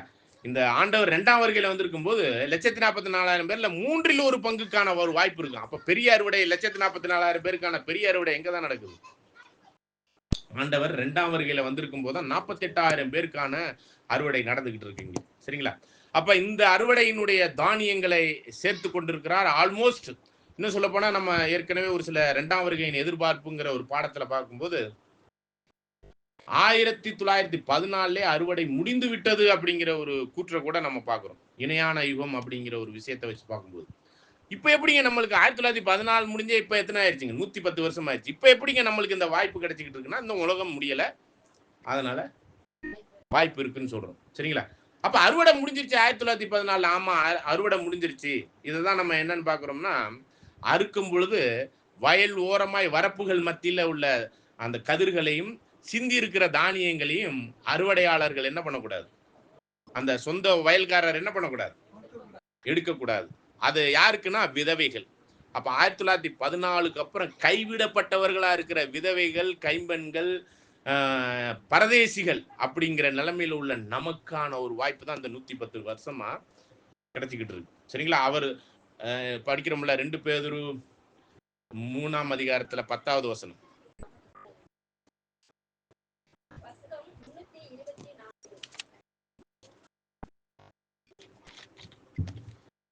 முன்னூத்தி 24 2 பேதுரு 3ஆம் அதிகாரம் 9ஆம் வசனம். 10. கர்த்தருடைய நாள் இரவிலே திருடன் வருகிற விதமாய் வரும். அப்பொழுது வானங்கள் மடமடல் என்று அகன்று போம், பூதங்கள் வெந்துருகி போம், பூமியும் அதில் உள்ள கிரிகைகளும் எரிந்து அழிந்து போம். அப்ப ஆண்டவர் 2ஆம் வருகையில இதெல்லாம் அழிவுக்குள்ள போகும். ஆனா யாருக்காக அவர் வெயிட் பண்ணுவாருன்னா 9வது வசனத்துக்கு வாங்க. தாமதிக்கிறார் என்று சிலர் எண்ணுகிறபடி கர்த்தர் தமது வாக்குத்தத்தத்தை குறித்தும் தாமதமாய் இராமல் ஒருவரும் கெட்டு போகாமல் எல்லாரும் மனம் திரும்ப வேண்டும் என்று விரும்பி நம்மேல் நீடிய பொறுமை உள்ளவராய் இருக்கிறார். அப்ப இந்த 1914க்கு அப்புறம் நம்ம மேல நீடிய பொறுமை உள்ளவர்களாய் கைவிடப்பட்டவர்களா இருக்கிறவங்களையும் நான் கூட்டி சேர்க்கிறேன் அப்படிங்கும்போது ரூத்தினுடைய சரித்திரத்துல பாத்தீங்கன்னா போவாஸ் யாருக்கு அடையாளம்னா கிறிஸ்துவுக்கு அடையாளம். கிறிஸ்து எங்க இருக்கிறாரு? போவாஸ் எங்க இருக்கிறாருங்க? களத்துல, வயல்ல தான் இருக்கிறார். சரிங்களா? அப்பனா உலகம் அழிக்கப்படவில்லை. எதுக்கு இருக்கிறார்? போர் அடிச்சுக்கிட்டு இருக்கிறார். அங்க வைக்கோலையும் தானியத்தையும் பிரிச்சுக்கிட்டு இருக்கிற வேலை தான் போவாஸுக்கான வேலை. அங்க தானியங்களாம் புறக்கிட்டு காலடியில படுத்து கிடக்கிறது யாரு? அதான் கைவிடப்பட்ட கைம்பெண் ஆகி அந்த நிலைமையில அவர் மனவாட்டியா கடைசி வாய்ப்புல உள்ள மனவாட்டிக்குரிய ஒரு வாய்ப்புல நாம் தேர்ந்தெடுக்கப்பட்டு கொண்டு இருக்கிறோம். இது ஒரு நிழலுக்கான ஒரு பொருள் இருக்குது அதுல. சரிங்களா? அப்ப அந்த வாய்ப்புக்கான அற்புதமான ஒரு விஷயத்துல தேவன் என்ன நீடிய பொறுமையோட காத்துக்கிட்டு இருக்காராம். உங்களையும் நான் சேர்த்துட்டு தான் அந்த உலகத்துக்கு அழிவு அப்படிங்கிறத சொல்றத பார்க்கணும். சரிங்களா? ஓகே, இப்ப நம்ம என்ன பண்ணலாம்னா என்ன பாடம் பார்க்க போறோங்கிறத ஓபன் பண்ணியாச்சு. 3 அறுவடை என்னென்னங்கிறது பார்த்தாச்சு. இத வசனத்தின் அடிப்படையில இப்ப பார்க்க போறோம். சரிங்களா? இப்ப முதல் அறுவடை எங்க? அது எப்ப? மரிக்கும் போது அதோட 3.5 வருஷத்தோட யூத அறுவடை, இஸ்ரேலருடைய அறுவடை அத்தோட முடிஞ்சிருச்சு. அதான் முதல் அறுவடை. 2வது அறுவடை எங்க? உலக ஜனங்கள், புறஜாதிகள் மத்தியில விசேஷ விதமா. அது எப்ப முடியும்? உலகத்தின் முடிவு வரை. சரிங்களா? அப்ப இந்த உலகம் முடிஞ்சிருச்சா? இன்னும் முடியல. இந்த உலகம் 2வது உலகம் முடிஞ்சிருச்சுன்னா 3வது உலகத்திற்கான முழு உலக மனுக்குலத்துக்கான அறுவடை, பூமிக்குரிய ஜனங்களுக்கான, பூமிக்குரிய தேவராஜ்யத்தின் ஜனங்களுக்கான அறுவடை. அது ஆவிக்குரிய அறுவடை அல்ல, பூமிக்குரிய ஜனங்களுக்கான பூமிக்குரிய தேவராஜ்யத்தின் அறுவடை. அந்த அறுவடை நடக்கும். சரிங்களா? ஓகே, அதுக்கான சூழ்நிலையே இன்னும் ஸ்டார்ட் ஆகலைங்கிறத அப்படி பார்த்துக்கலாம். ஏன்னா இப்ப அறுவடை, இந்த அறுவடை முடிஞ்சாதான் என்ன பண்ண முடியும், அடுத்த அறுவடைக்கான காரியங்கள் ரெடி ஆகும். சரி, மார்க்கு 4ஆம் அதிகாரத்துல 30வது வசனம்.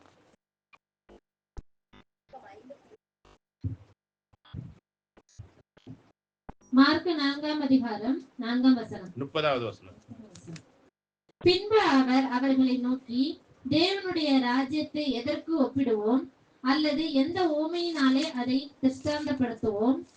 அது ஒரு கடுகு விதைக்கு ஒப்பாய் இருக்கிறது. அது பூமியிலே விதைக்கப்படும் போது. ஓகே, அதாவது எதற்கு ஒப்பிடுவோம் அப்படிங்கிறத சொல்ல வர்றார். பல ஓமைகளை பேசுறார். ஏறக்குறைய 7 ஓமைகளை மத்தேயுல பேசுறார் தொடர்ந்து. சரிங்களா? அப்படி பேசிட்டு வரும்போதுதான் முதல் ஓமையா எதை பேசுறாருன்னா விதைப்பவன் ஓமையை பத்தி பேசுறார். அதுலயே மார்க் 4ஆம் அதிகாரத்துல 26ல இருந்து படிங்க. பின்பு அவர் அவர்களை நோக்கி, தேவனுடைய ராஜ்யமானது ஒரு மனுஷன் நிலத்தில் விதையை விதைத்து இரவில் தூங்கி பகலில் விழித்திருக்க அவனுக்கு தெரியாத விதமாய் விதை முளைத்து பயிராகிறதற்கு ஒப்பாயிருக்கிறது. பாருங்க, பரலோக ராஜ்யத்தினுடைய விஷயம் விதைச்சிட்டு வந்துடுவார். அது விதை முளைத்து பயிராகிறதுக்கு ஒப்பா இருக்குது. அது எப்படி முளைச்சு எப்படி வந்துச்சுன்னே தெரியாத அளவுக்கு அப்படி வந்துடும் அப்படிங்கிறதான். தொடர்ந்து வாசிங்க. எப்படி என்றால், நிலமானது முன்பு முளையையும் பின்பு கதிரையும் கதிரிலே நிறைந்த தானியத்தையும் பலனாக தானாய் கொடுக்கும். பயிர் விளைந்து அறுப்பு காலம் வந்தவுடனே அறுக்கிறதற்கு ஆட்கள் வருகிறார் என்றார். அப்ப இதுதான் ஆண்டவர் முதலாம் வருகையில யூதர்கள் மத்தியில அந்த அறுப்புக்கான தானியங்களை அறுப்பதற்காக யோவான்ல படிச்சோம் இல்லையா, அறுவடையோ மிகுதி வேலையாட்களோ குறைவுன்னு சொல்லிட்டு என்ன சொல்றாருங்க, இந்த விதைக்கிறவர்கள் ஒருவர், அறுக்கிறவர்கள் அவங்கவுங்களுக்கு கூலி கிடைக்கும். நீங்க அறுக்கிறவர்களாக நீங்க போய் அந்த முதிர்ந்த தானியத்தை களஞ்சியத்துல சேருங்கன்னு சொல்லிட்டு அவருடைய சீசர்கள்கிட்ட அங்க சொல்றதை நம்ம பார்க்கிறோம். சரிங்களா? அப்ப இந்த அறுவடையினுடைய காரியம் இப்போ ஆறாக தேவன் நியமித்திருக்கிற ஒரு விஷயத்துலதான் விதைப்பவன் உவமையில மத்தேயு 13ஆம் அதிகாரத்துல 3 முதல் 8 வசனத்தை வாசிக்கலாம்.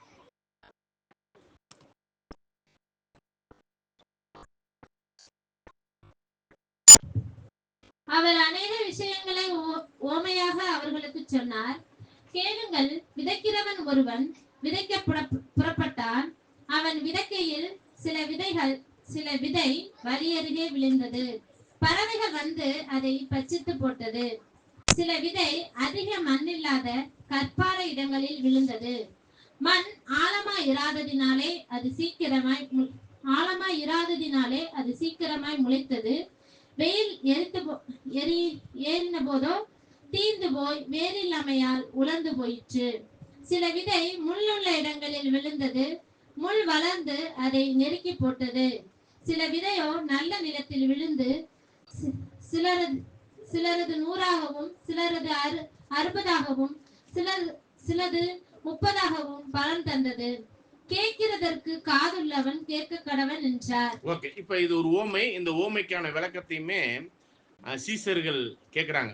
தொடர்ந்து நீங்க 10, 11, 12 வசனத்துல ஆண்டவரே ஏன் ஓமைகளாக பேசுகிறீர் அப்படின்னு சொல்லும்போது, பரலோக ராஜ்யத்தின் ரகசியங்களை அறிவதற்கு சீசர்களாகிய உங்களுக்கு மட்டும்தான் அறிவிக்கப்பட்டது, அவர்களுக்கோ அறிவிக்கப்படலை அப்படின்னு சொல்லிட்டு இந்த ஓமையினுடைய ரகசியத்தை சீசர்கள் கிட்ட மட்டும் தனியா விளக்கி காமிக்கிறார்.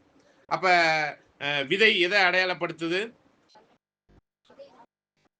வசனம். அதை படிக்கிறோம் இல்லைங்களா? இதை வந்து லூக்கா 8:11 கூட படிக்கலாம் பாருங்க.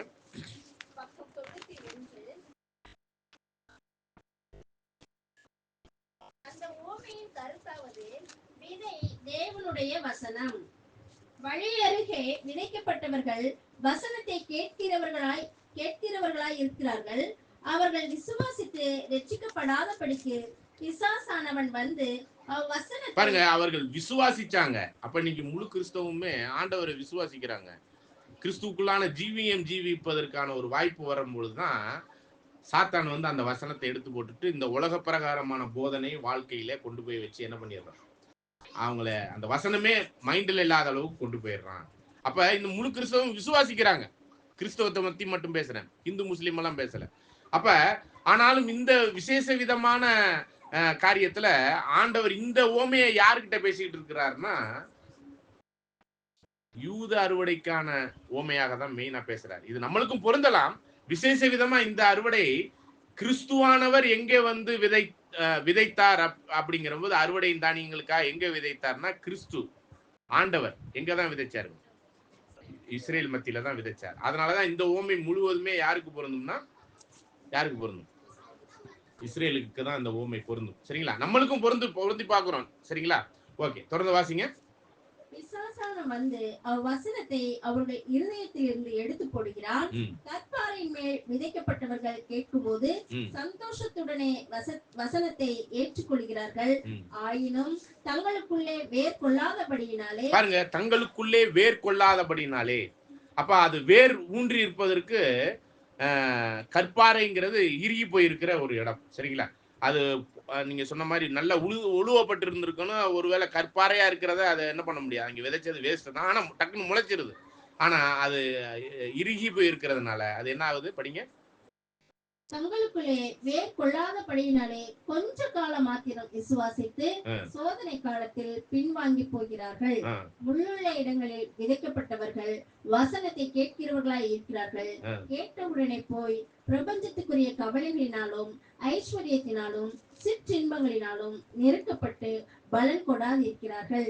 நல்ல நிலத்தில் விதைக்கப்பட்டவர்கள் வசனத்தை கேட்டு அதை உண்மையும் நன்மையுமான இருதயத்திலே காத்து பொறுமையுடனே பலன் கொடுக்கிறவர்களாய் இருக்கிறார்கள். ஒருவனும் விளக்கை கொளுத்தி. ஓகே, அப்ப இது எத்தனையான பலன் கொடுக்கிறது அப்படின்னு பார்க்கும்போது 8வது வசனத்தை படிங்க. 8ஆம் வசனம், சில விதை நல்ல நிலத்தில் விழுந்தது, அது முளைத்து ஒன்று 100ஆக பலன் கொடுத்தது என்றார். பாருங்க. ஆனா மத்தேயுல சொல்லும்போது 30, 60, 100ன்னு சொல்லப்படும். ஆனா இந்த இடத்துல லூக்காவுல சொல்லும்போது 100ன்னு மட்டும்தான் சொல்லப்பட்டிருக்கு. இதுக்கான ஆழங்களை எல்லாம் நம்ம கொஞ்சம் யோசிச்சு பார்க்கலாம். ஏன்னா தேவன் எதிர்பார்க்கிறது 100 தாங்க. ஆனா அட்லீஸ்ட் 30 கொடுத்தாலே போதும்னு நினைக்கிறார். சரிங்களா? ஆனா மத்தேயுக்கான இதே உவமையில போய் பாத்தீங்கன்னா நல்ல நிலத்தில் விதைக்கப்பட்டதோ அதே மத்தேயு 13:15 பாத்தீங்கன்னா 15 இல்ல 23 நல்ல நிலத்தில் விதைக்கப்பட்டவனோ வசனத்தை கேட்கிறவனும் உணர்கிறவனுமாய் இருந்து 100ஆகவும் 60ஆகவும் 30ஆகவும் பலன் தருவான் என்றார். அப்ப நல்ல நிலத்தில் விதைக்கப்பட்டது 30, 60, 100. ஆனா லூக்கால சொல்லும்போது 100 மட்டும்தான் சொல்லப்படுது. அப்ப இதனுடைய அர்த்தம் என்ன அப்படின்னு பார்க்கும்போது தேவன் எதிர்பார்க்கிறது 100 தாங்க. சரிங்களா? ஆக ஒருவன் கிறிஸ்துவுக்குள்ளான பலன் கொடுக்க வேண்டியது அட்லீஸ்ட் 30 கொடுத்துட்டாலே நல்ல நிலத்துக்கான ஒரு தானியத்தை கொடுக்கக்கூடிய ஒரு பலனாக பார்க்கும்போது முதலாவது அவருடைய ராஜ்யத்தையும் நீதியையும் தேடுகிறவர்களுக்கு 100 பலனுக்குரிய ஆசீர்வாதம் கிடைச்சிருமா. அப்ப அந்த 100 தேவனே அதை என்ன பண்ணிக்கிறாருன்னா கவுண்ட் பண்ணிக்கிறார். ஏன்னா 100 மடங்கு பலன் கொடுத்த ஒரே நபர் யாருன்னா கிறிஸ்து மட்டும்தான். 100 மடங்கு. அதுல 60 மடங்கு பலன் கொடுத்தவர்கள் யாருன்னு பாத்தீங்கன்னா அப்போஸ்தலர்களை சொல்லலாம், தீர்க்கதரிசிகளை சொல்லலாம். நம்ம எல்லாம் எந்த லிஸ்ட்ல தான் வருவோம்? ஜஸ்ட் பார்டர் பாஸ் பண்ண லெவல்ல 30 கொடுத்தா போதுங்கிறாரு. ஆனா 29 கொடுத்தீங்கன்னு வச்சீங்களேன், ஃபெயில் தான். அந்த ஒரு தானியம் கொடுக்காட்டினாலும் நீங்க பரலோக ராஜ்யத்திற்கான பலன் கொடுக்காதவர்களாக தான் எண்ணப்படுவீர்கள். ஆக மிச்சம் இருக்கிற 70 மடங்கு பலனை தேவன் 100ஆக அவர் என்ன பண்ணிக்கிறார், கிறிஸ்துவுக்குள்ளாக அவர் எப்படி பார்க்கிறாருன்னா 100 மடங்கு பலன் கொடுத்தவர்களா பார்க்கிறார். சரிங்களா? ஒருவேளை அந்த 1 மடங்கு 2 மடங்கு குறையிறோம்னா நம்ம வாழ்க்கையில அநேக சோதனைகள்லாம் வருதுன்னு வச்சுங்களேன், அவனவன் தன் சுய இச்சையினால் விழுந்துதான் நம்ம என்ன ஆகும்னா தேவனால் சோதிக்கப்படுவோம். அப்படி சோதனைக்கு உட்படும் பொழுது தேவன் கொடுத்த ஆசீர்வாதமா நினைச்சுக்கணும் இதெல்லாம் சோதனைகள் எல்லாம். ஏன்னா அந்த சோதனைக்கு உட்படும் பொழுது நம்ம ஒருவேளை எந்த லெவலுக்கு வந்துடலாம். அந்த வசனம் படிச்சீங்கன்னா சோதிக்கப்பட்டவன் என்ன ஆவான், பரீட்சிக்கப்பட்டு யாக்கோபு 1:12 படிச்சீங்கன்னா அவன் உத்தமன் என்று விளங்கின பின், அவன் உத்தமன்னு விளங்கினதுன்னா என்னது, அட்லீஸ்ட் 30 மார்க்குக்கு வந்த பிறகு கர்த்தர் தம்மிடத்தில் அன்பு கூறுகிறவர்களுக்கு வாக்குத்தத்தம் பண்ணின ஜீவ கிரீடத்தை அந்த 100% கிரீடத்தை கொடுத்துடுறாரு. சரிங்களா? அப்ப அதனால நம்மளுக்கு ஒரு சில வகையில நம்ம வாழ்க்கையில நடக்கக்கூடிய சத்தியத்திற்குள்ளான ஜீவியத்திலான பாதிப்புகள், சோதனைகள், இழப்புகள் எல்லாம் நம்ம எப்படி எடுத்துக்கணும் அப்படின்னு பாத்தீங்கன்னா இவ்வாறாக எடுத்துக்கணும். ஆனா இந்த ஒரு முதல் அறுவடையினுடைய விஷயத்த தேவன் கிறிஸ்துவுக்குள்ளாக எங்கதான் நடத்தினார், கிறிஸ்து எங்கதான் அந்த விதைத்து அந்த அறுவடையின் பலனை எதிர்பார்த்தார்னு பாத்தீங்கன்னா இஸ்ரேல் மத்தியில தான் இந்த ஒரு பலனை எதிர்பார்த்தார் அப்படிங்கிறதான் இந்த இடத்துல நம்ம பார்க்க முடியுது. சரிங்களா? அப்ப ஆண்டவர் சொன்ன அந்த ஒரு வசனத்தை திரும்ப ஞாபகப்படுத்திக்கலாம். அப்ப அந்த முதல் அறுவடை எங்க தான் பண்ணிக்கிட்டு இருந்தார் ஆண்டவருங்கும் போது யோவான் 4ஆம் அதிகாரம் 35வது வசனம். அறுப்பு காலம் வருகிறதற்கு இன்னும் 4 மாதம் செல்லும் என்று நீங்கள் சொல்லுகிறதில்லையா? இதோ வயல் நிலங்கள் இப்பொழுதே அறுப்புக்கு விளைந்திருக்கிறது என்று உங்கள் கண்களை ஏறெடுத்து பாருங்கள். இதை யார்கிட்ட சொல்றாரு? சமாரிய ஸ்திரீ போய் அங்கே சொல்லி அங்க எல்லாம் கூட்டிட்டு வந்துட்டாங்க பாத்தீங்களா? இவர் தான் அந்த தீர்க்கதரிசியான்னு நம்பிட்டாங்க, விசுவாசிட்டாங்க. பாருங்க அறுவடையின் தான் ரெடி ஆயிடுச்சு, நீங்க என்ன பண்ணுங்க இப்ப அருங்கன்னு சொல்லி யார்கிட்ட சொல்லிக்கிட்டு இருக்காரு? அவருடைய சீசர்களை பார்த்து சொல்லிக்கிட்டு இருக்கிற அந்த முதல் அறுவடையின் தானியங்களுக்கான ஒரு அறுவடையை தான் இந்த இடத்துல நம்ம பார்க்கிறோம். சரிங்களா? ஆக இந்த மற்ற ஏனைய இஸ்ரேல் ஜனங்கள்லாம் எப்படி இருந்துட்டாங்க, அந்த பலன் கொடுக்காத இஸ்ரேல் ஜனங்கள் எப்படி எல்லாம் வாழ்ந்துட்டாங்கன்னு பாத்தீங்கன்னா மத்தேயு 23:13.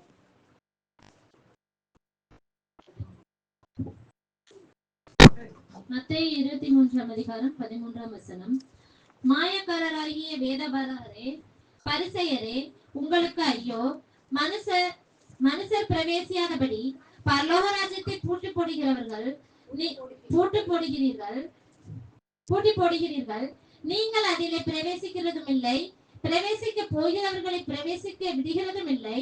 மாயக்காரராகிய வேதபாரகரே, பரிசேயரே, உங்களுக்கு ஐயோ! பார்வைக்காக நீண்ட ஜெபம் பண்ணி விதவைகளின் வீடுகளை பட்சித்து போடுகிறீர்கள்.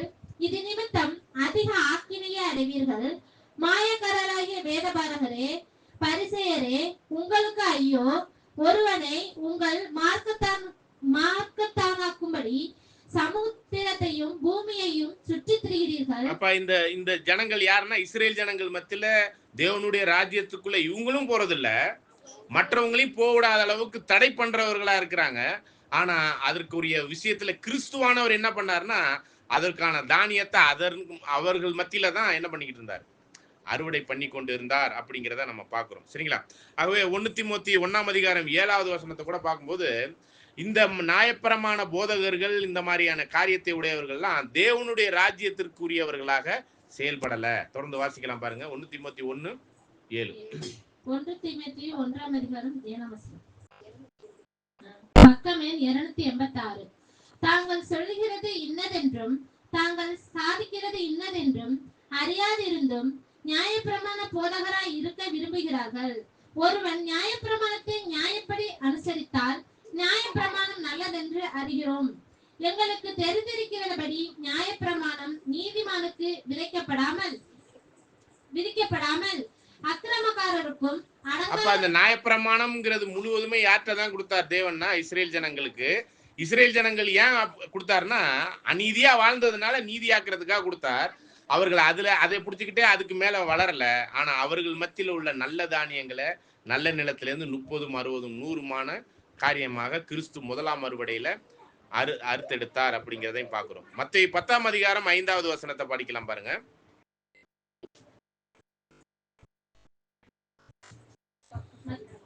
பக்கம் எண் 14, மத்தேயு 10:4 கானானியனாகிய சீமோன் 5:5 இந்த 12 இயேசு அனுப்புகையில் அவர்களுக்கு கட்டளையிட்டு சொன்னது என்னவென்றால், நீங்கள் புறஜாதியார் நாடுகளுக்கு போகாமலும் சமாரியார் பட்டணங்களில் பிரவேசியாமலும் காணாமல் போன ஆடுகளாகிய இஸ்ரவேல் வீட்டாரிடத்திற்கு போங்கள். போகையில் பரலோக ராஜ்யம் சமீபித்திருக்கிறது என்று பிரசங்கியுங்கள். வியாதி உள்ளவர்களை சுத்தமாக்குங்கள், குஷ்டரோகிகளை சுத்தம் பண்ணுங்கள், மரித்தோரை எழுப்புங்கள், பிசாசுகளை துரத்துங்கள். அப்ப ஆண்டவருடைய அறுவடை பண்ணிக்கிட்டு இருக்கும்போது அவர் எங்கதான் போய் அறுவடை பண்றதுக்கான ஒரு விஷயத்தை சீசர்கள்கிட்ட கூட சொன்னாரு, வீட்டார்கிட்ட மட்டும்தான். சரிங்களா? அப்ப அந்த முதல் அறுவடை முழுவதுமே எங்கதான் நடந்துச்சுன்னா இங்கதான் நடந்துச்சு. சரிங்களா? மத்தேயு 3:00 யோவான் ஸ்நானகன் ஞானஸ்தானம் கொடுக்கும்போது ஒரு சில எச்சரிப்புகளை அப்படியே சொல்லிட்டு வரும் பொழுது ஆபிரகாமினுடைய பிள்ளைகளை பத்தி சொல்றாரு. 9வது வசனத்தை படிங்க. மத்தேயு 3:9 பக்கம் எண் 5. ஆபிரகாம் எங்களுக்கு தகப்பன் என்று உங்களுக்குள்ளே சொல்லிக் கொள்ள நினையாதிருங்கள்.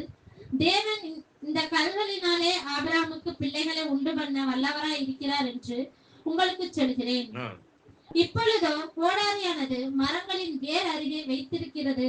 ஆகையால் நல்ல கனி கொடாத மரமெல்லாம் வெட்டுண்டு அக்கினியிலே போடப்படும்.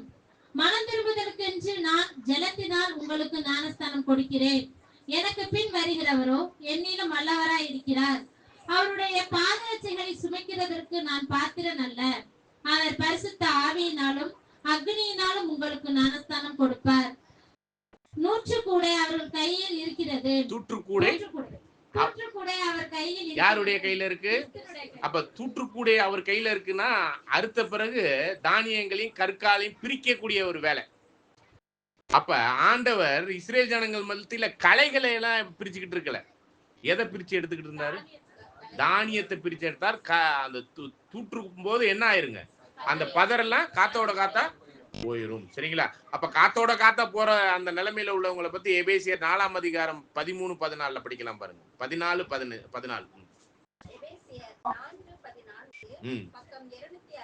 13 படிங்க. அவர் சிலரை அப்போஸ்தலராகவும் சிலரை தீர்க்கதரிசிகளாகவும் சிலரை சுவிசேஷகராகவும் சிலரை மேய்ப்பராகவும் போதகராகவும் ஏற்படுத்தினார்.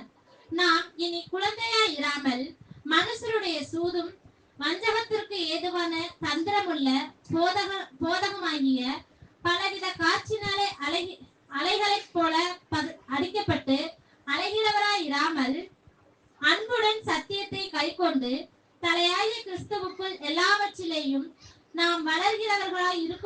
மாறாக அப்ப அப்ப தலையாய கிறிஸ்துவுக்குள் அன்போடு சத்தியம் என்னும் இந்த சத்தியத்துக்குள்ளாக வளர்வதற்கு நாம் குழந்தைகளா இருக்கா கூடாது. அப்படி குழந்தைகளா இருந்தோம்னா பலவித காற்றுகளாகி அந்த போதனைங்கிற காற்று வந்து அடிக்கும் பொழுது பதரா இருந்தீங்கன்னா அந்த பதரோட பதராவே நம்ம எல்லாம் போயிரும்.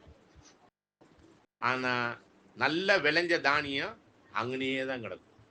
புரியுதுங்களா? அது விளைஞ்சிச்சுன்னா தாழ்மையை காமிச்சிடும், அப்படியே தலையை கீழே காமிச்சிடும். அந்த தேவையில்லாத கருக்காதான் நிமிந்துகிட்டு நிற்கும்.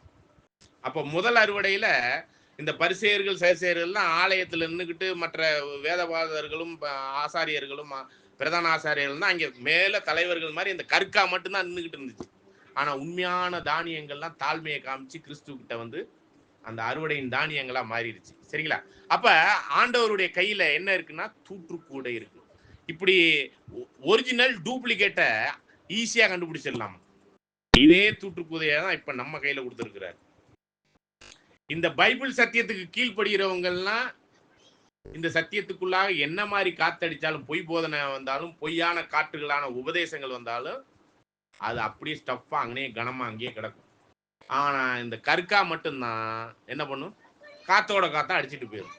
அப்ப ஆண்டவர் கையில முதலாம் வருகையில தூற்றுக்குள்ள எதுக்கு இருந்துச்சுன்னா, காற்று சொல்லுவாங்கல்ல, காத்து வரும்போதே எதுக்கு சொல்றாங்க, கற்காவையும், கற்கானா புரியுதுங்களா, அது பிரிக்கிறதுக்காக தான். சரிங்களா? அப்ப ஒரிஜினலான சத்தியத்துக்குரியவர்கள் அங்கனே இருப்பாங்க கிறிஸ்து கிட்டே அதை தூத்தும் போது. ஆனா அந்த காற்று வரும்போது பல வகையான போதனைகள் அடிபட்டு போறவங்க எல்லாம் யாருங்க, கிறிஸ்துவுக்குள் குழந்தையா இருக்கிறவங்க, வேதத்தின் சத்தியத்துல தெளிவில்லாதவங்களும் கண்ட மாதிரி காற்றுக்குள்ள போவாங்க, பல வகையான போதனைக்குள்ள அடிபட்டு போவாங்க. அதனாலதான் ஆண்டவர் கையில முதலாம் வருகையில வரும்போதும் தூற்று கூட இருக்குது, ரெண்டாம் வருகையில வரும்போதும் தூற்றுக்கூடையை வச்சுக்கிட்டு தான் இருக்கிறார். அப்ப தூற்றுக்கூடை அவர் கையில இருக்குது. படிச்சிடலாம் மத்தேயு 3:12.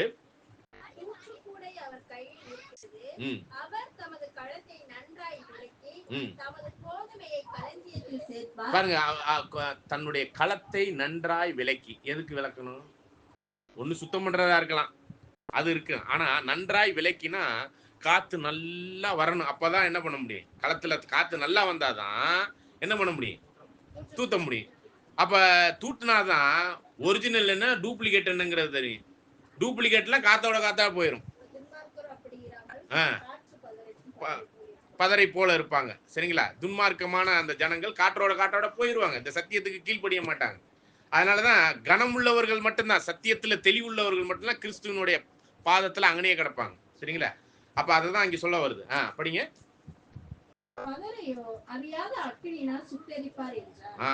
பதர் அப்படிங்கிற அவங்களெல்லாம் முதலாம் வருகையில ஆண்டவர் சொன்னார், உங்கள் வீடு உங்களுக்கு பாலா போயிருந்தார், ஆலயம் இடிக்கப்பட்டது, தேசத்தில் இராதபடி எல்லா தேசத்துக்கும் சிதறடிக்கப்பட்டார்கள், 70 ஏடியில அந்த நாடே இல்லாம போயிடுச்சு.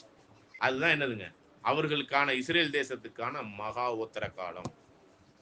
சரிங்களா? இஸ்ரேல் தேசத்துக்கான முழு உலகத்திற்கும் சிதறடிக்கப்பட்டு அவர்கள் என்ன பண்ணப்பட்டாங்க தேவனால். ஏன்னா அவருடைய ரத்த பலி எங்க மேல இருக்கட்டுனாங்க, அந்த ரத்த பலி நிமித்தமே அவர்களுக்கு என்ன ஆயிடுச்சுங்க, தேவனால் முழுவதும் கைவிடப்பட்டவர்களா தேசமெல்லாம் சிதறி போய் ஆலயமே இல்லாம அளவுக்கு, சாலமோன் கட்டின ஆலயம், ஏரோது கட்டின எல்லாமே ஒண்ணு இல்லாம தரைமட்டமாக்கப்பட்டு இன்னைக்கு இருக்கிற நிலைமையில தான் இன்னைக்கு வரையும் கட்டலாம்னு பாக்குறாங்க, கட்ட முடியல, அவங்க கட்ட போறதும் இல்லை. சரிங்களா? ஏன்னா தேவனுடைய ஒரிஜினல் ஆலயம் யாரு, நாம தான், ஜீவனுள்ள கற்களை போல. அப்ப இந்த இந்த இடத்துலதான் அவர்களுக்கான ஒரு விஷயத்துல 33 ஏடியில ஆண்டவர் மரிக்கிறார். 30 ஏடியில என்ன ஆச்சுங்க, ஞானஸ்தானம் எடுக்கிறாரு. நல்ல கவனிங்க, 30 ஏடியில ஆண்டவர் ஞானஸ்தானம் எடுக்கிறாரு. அதாவது பிதாவாகிய தேவனால் அபிஷேகம் செய்யப்படுகிறார். அப்போஸ்தலர் 10:37-38 படி. சரிங்களா? ஞானஸ்தானம் எடுக்கிறதுங்கன்னா அபிஷேகம் செய்யப்படுகிறார் பிதாவாகிய தேவனால். அவர் ராஜாவாக, அவர் எல்லாத்துக்கும் எல்லாமாக அபிஷேகம் பண்ணி செய்யப்படுகிறார். 3.5 வருஷம் கழிச்சு அவர் சிலுவையில் மரிக்கிறார். சரிங்களா? அப்ப மரித்த பிறகு 3.5 வருஷம் கழிச்சு அவர் என்ன ஆறாங்க, உயிர் தெழுந்துட்டார். அப்ப ஊழியம் 30லேருந்து 33 அவர் உயிர் தெழுந்துட்டார் இல்லையா?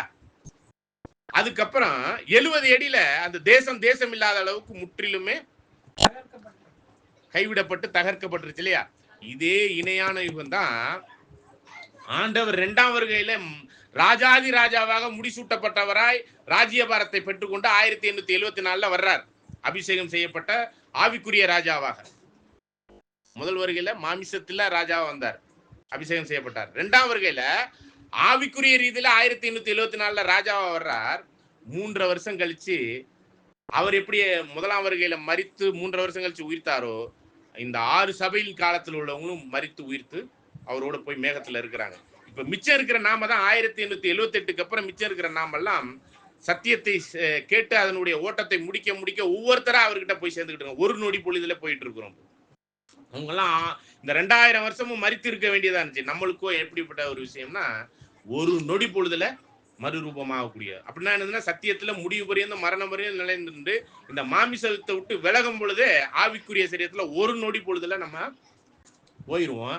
இதே இணையான யுகத்தினுடைய கால்குலேஷன் அங்கேயும் வரும். எப்படி வரும் பாத்தீங்கன்னா, எப்படி 30 அடியில ஆண்டவன் ஞானஸ்தானம் எடுத்து 70 அடியில தேசம் கைவிடப்பட்டு மகா ஓத்திரமான ஒரு சூழ்நிலைக்குள்ள இஸ்ரேல் தேசம் போனுச்சோ, அதே மாதிரி 1874 இருந்து அப்படியே 30ல இருந்து 70னா 40 வருஷமா 40 வருஷத்துல தேசம் கைவிடப்பட்டுச்சா?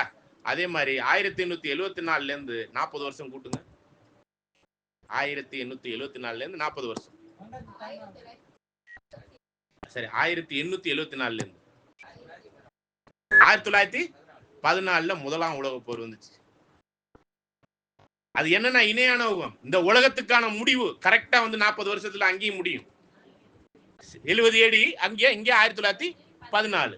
அதனாலதான் முதல் உலக போர் ஸ்டார்ட் ஆனிச்சு. இதெல்லாம் வந்து நடக்கிறதுக்கு முன்னாடியே இந்த வாட்ச் டவர்ங்கிற அந்த ஒரு காவல்காரர்கள் இதை எழுதி வச்சிருக்கிறாங்க. 1914 உலக போர் ஸ்டார்ட் ஆகும், மகாவத்திர காலத்தினுடைய முதல் போர் ஸ்டார்ட் ஆயிருன்னு சொல்லி அது அப்படியே நடந்திருக்கு. காரணம் என்னன்னா, இதெல்லாம் இணையான யுகத்தினுடைய காரியங்கள்ல அறுவடையினுடைய காரியமாக நம்ம பார்க்கக்கூடிய ஒரு விஷயம். அப்ப தூற்றுக்கூடை முதலாம் வருகையில ஆண்டவர் இஸ்ரேல் ஜனங்கள் மத்தியில அறுக்கும் பொழுது அங்கே அவர் கையில இருந்துச்சு. அத என்ன பண்ணுவாரு? பதரையோ அத 70 அடியில முற்றிலும் அந்த தேசம் இல்லாத அளவுக்கு ஒரு முற்றுப்புள்ளி வைத்தார். சரிங்களா? ஓகே. அதேதான் இப்ப 2ஆம் வருகையில வந்திருக்கும் போது அவர் ஆவிக்குரிய ராஜாவாக, ராஜாதி ராஜாவாக 1874 இருந்து வந்திருக்கிறார். அப்படிப்பட்ட ஒரு சூழ்நிலையில இந்த 2ஆம் வருவதைக்கான ஒரு ஓமை மத்தேயு 13:24 இருந்து வாசிக்கலாம். மத்தேயு 13ஆம் அதிகாரம் 24ஆம் வசனம். வேறொரு ஓமையை அவர்களுக்கு சொன்னார். பரலோக ராஜ்யம் தன் நிலத்தில் நல்ல விதையை விதைத்த மனுஷனுக்கு ஒப்பா இருக்கிறது. மனுஷன் நித்திரை பண்ணுகையில் பாருங்க, இந்த இடத்துல என்ன சொல்லப்படுதுன்னா, நிலத்திலே நல்ல விதையை விதைத்த, அப்படித்தானே போட்டிருக்கு. ஓகே, மனுஷன் ஒரு நல்ல விதையை விதைத்தார். ஓகே, படிங்க. மனுஷன் நித்திரை பண்ணுகையில் அவனுடைய சத்துரு வந்து, மனுஷன் என்கிற ஒருவர் அவர் நித்திரை பண்ணிட்டாரா, அவனுடைய அந்த மனுஷனுடைய சத்துரு வந்து கோதுமைக்குள் களைகளை விதைத்து விட்டு போனான். முதல் முவமையில களை அல்ல பதறு. இந்த இடத்துல தேவையில்லாத ஒரு விஷயம் என்ன வந்திருக்குது? இப்ப களை. அது யார் விதைச்சது? சத்துரு. தொடர்ந்து வாசிங்க. பயிரானது வளர்ந்து கதிர்விட்ட போது களைகளும் காணப்பட்டது. வீட்டு எஜமானுடைய வேலைக்காரர் அவனிடத்தில் வந்து, ஆண்டவனே. அப்ப அந்த எஜமானாகி அந்த மனுஷனுடைய வேலைக்காரர்கள் இருந்திருக்கிறாங்க. அவங்க வந்து கேக்குறாங்க, ஆண்டவரே என்னங்க இது, அந்த களையெல்லாம் பிடிக்கிறவா அப்படின்னு கேக்குறாங்க. தொடர்ந்து வாசிங்க. ஆண்டவனே, நீர் உமது நிலத்தில் நல்ல விதையை விதைத்தீர் அல்லவா? பின்னை அதில் களைகள் எப்படி உண்டானது என்றார்கள். அதற்கு அவன், சத்துரு அதை செய்தான் என்றார். அப்பொழுது வேலைக்காரர், நாங்கள் போய் அவைகளை பிடுங்கி போட உமக்கு சித்தமா என்று கேட்டார்கள். அதற்கு அவன், வேண்டாம், களைகளை பிடுங்கும் போது நீங்கள் கோதுமையும் கூட வேரோட பிடுங்காதபடிக்கு இரண்டையும் அறுப்பு மட்டும் வளர விடுங்கள். அப்ப அறுக்கிற வரையும் அதை விட்டுருங்கன்றார். இது 2வது அறுவடையினுடைய ஓமை. சரிங்களா? ஓகே, படிங்க. அறுப்பு காலத்தில் நான் அறுக்கிறவர்களை நோக்கி, முதலாவது களைகளை பிடுங்கி அவைகளை சுட்டெரிக்கிறதற்கு கட்டுகளாக கட்டுங்கள். கோதுமையையோ என் களஞ்சியம். அப்ப முதலாவது களைகளை கட்டி நெருப்புல போடுறதுக்கு முதல்ல அதை கட்டுங்கிறார். அதுதான் இது 2வது ஓமைங்கிறப்ப 2ஆம் வருகைக்கான அறுவடை. ஆண்டவருடைய 2ஆம் வருகைக்கான அறுவடையில பார்க்கும்போதுதான் வெளிப்படுத்தல் 14:14 கூட ஞாபகப்படுத்தி இருக்கலாம். அவர் கற்குள்ள அருவாளோட வந்து ஃபர்ஸ்ட் எதை அறுக்கிறாரு? பூமியின் அறுவடை. அதாவது பூமியினுடைய அந்த திராட்சை பழங்களை மிதிக்கப்படுகிற தேவனுடைய காலால் மிதிக்கப்படுகிற அந்த ஆலைக்குள்ள போடுறதுக்காக அறுக்கிறதுக்கு அதை முதல்ல தனியா கட்டுங்கிறார். அப்ப ஆண்டவர் 2ஆம் வருகையில வரும்போது 2 வகையான ஒரு விஷயம் நடக்குது. ஒண்ணு களைகளை தனியா கட்டி நெருப்புல போடுறது, இன்னொன்னு என்னது, களஞ்சியத்துல சேர்க்கிறது. தொடர்ந்து வாசிங்க, இங்கே வந்துருங்க மத்தேயுல. அற்ப காலத்தில் நாம் அறுக்கிறவர்களை நோக்கி, முதலாவது களைகளை பிடுங்கி அவைகளை சுட்டெரிக்கிறதற்கு கட்டுகளாக கட்டுங்கள், கோதுமையையோ என் களஞ்சியத்தில் சேர்த்து வையுங்கள் என்பேன் என்று சொன்னான் என்றார். வேறொரு ஓகே, அப்ப இதுதான் ஓமை. இந்த ஓமைக்கான விளக்கத்தை ஆண்டவர் 36ல இருந்து சொல்றார். சரிங்களா? இந்த இடத்துல அந்த மனுஷன் யார், அந்த வயல் யார், அந்த நல்ல விதைகள் யார் அப்படிங்கிறத இதுல பார்க்கலாம். படிங்க. அப்பொழுது இயேசு ஜனங்களை அனுப்பிவிட்டு வீட்டுக்கு போனார். அவருடைய சீஷர்கள் அவரிடத்தில் வந்து, நிலத்தின் களைகளை பற்றி ஓமையை எங்களுக்கு வெளிப்படுத்த வேண்டும் என்று கேட்டார்கள். ஒருவேளை இந்த ஓமையான விளக்கம் அவர்களுக்கு சொல்லியிருந்தாலும் இது நம்மளுக்கு தான் பொருந்தும். இது 2ஆம் அறுவடையினுடைய தானியங்களுக்கான ஓமை விளக்கம். இது நம்மளுக்கு தான் பொருந்தும். சரிங்களா? நம்மளுக்கு தான் தெளிவா புரியணும். சரிங்களா? தொடர்ந்து வாசிங்க. அவர் பிரதியுத்தரமாக, நல்ல விதையை விதைக்கிறவன் மனுஷகுமாரன். அப்ப அந்த மனுஷன் யாரு? கிறிஸ்து. ஓகே.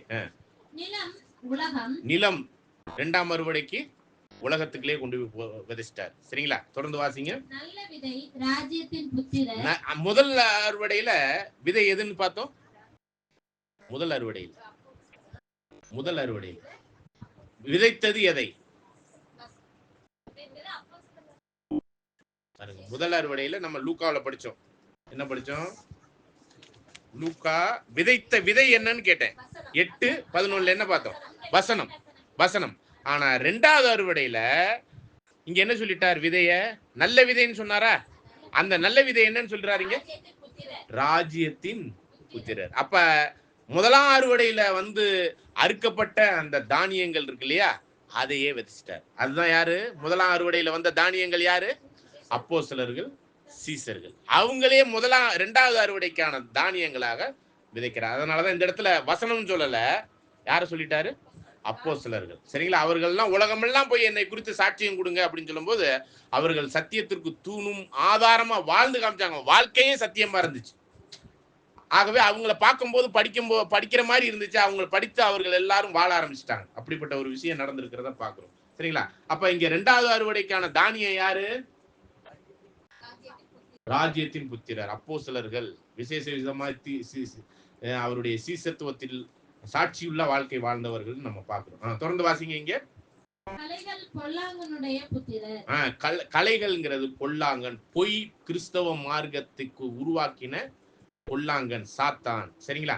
அப்ப பொய் கிறிஸ்தவ மார்க்கத்தை உருவாக்கின அந்த கிறிஸ்துங்கிற அமைப்புக்கான அந்த அமைப்பினுடைய என்னது, சாத்தானுடைய புத்திரனாக இயங்கினது யாருங்க? இன்னைக்கு வரையும் இயங்கிட்டு இருக்கிறது யாரு?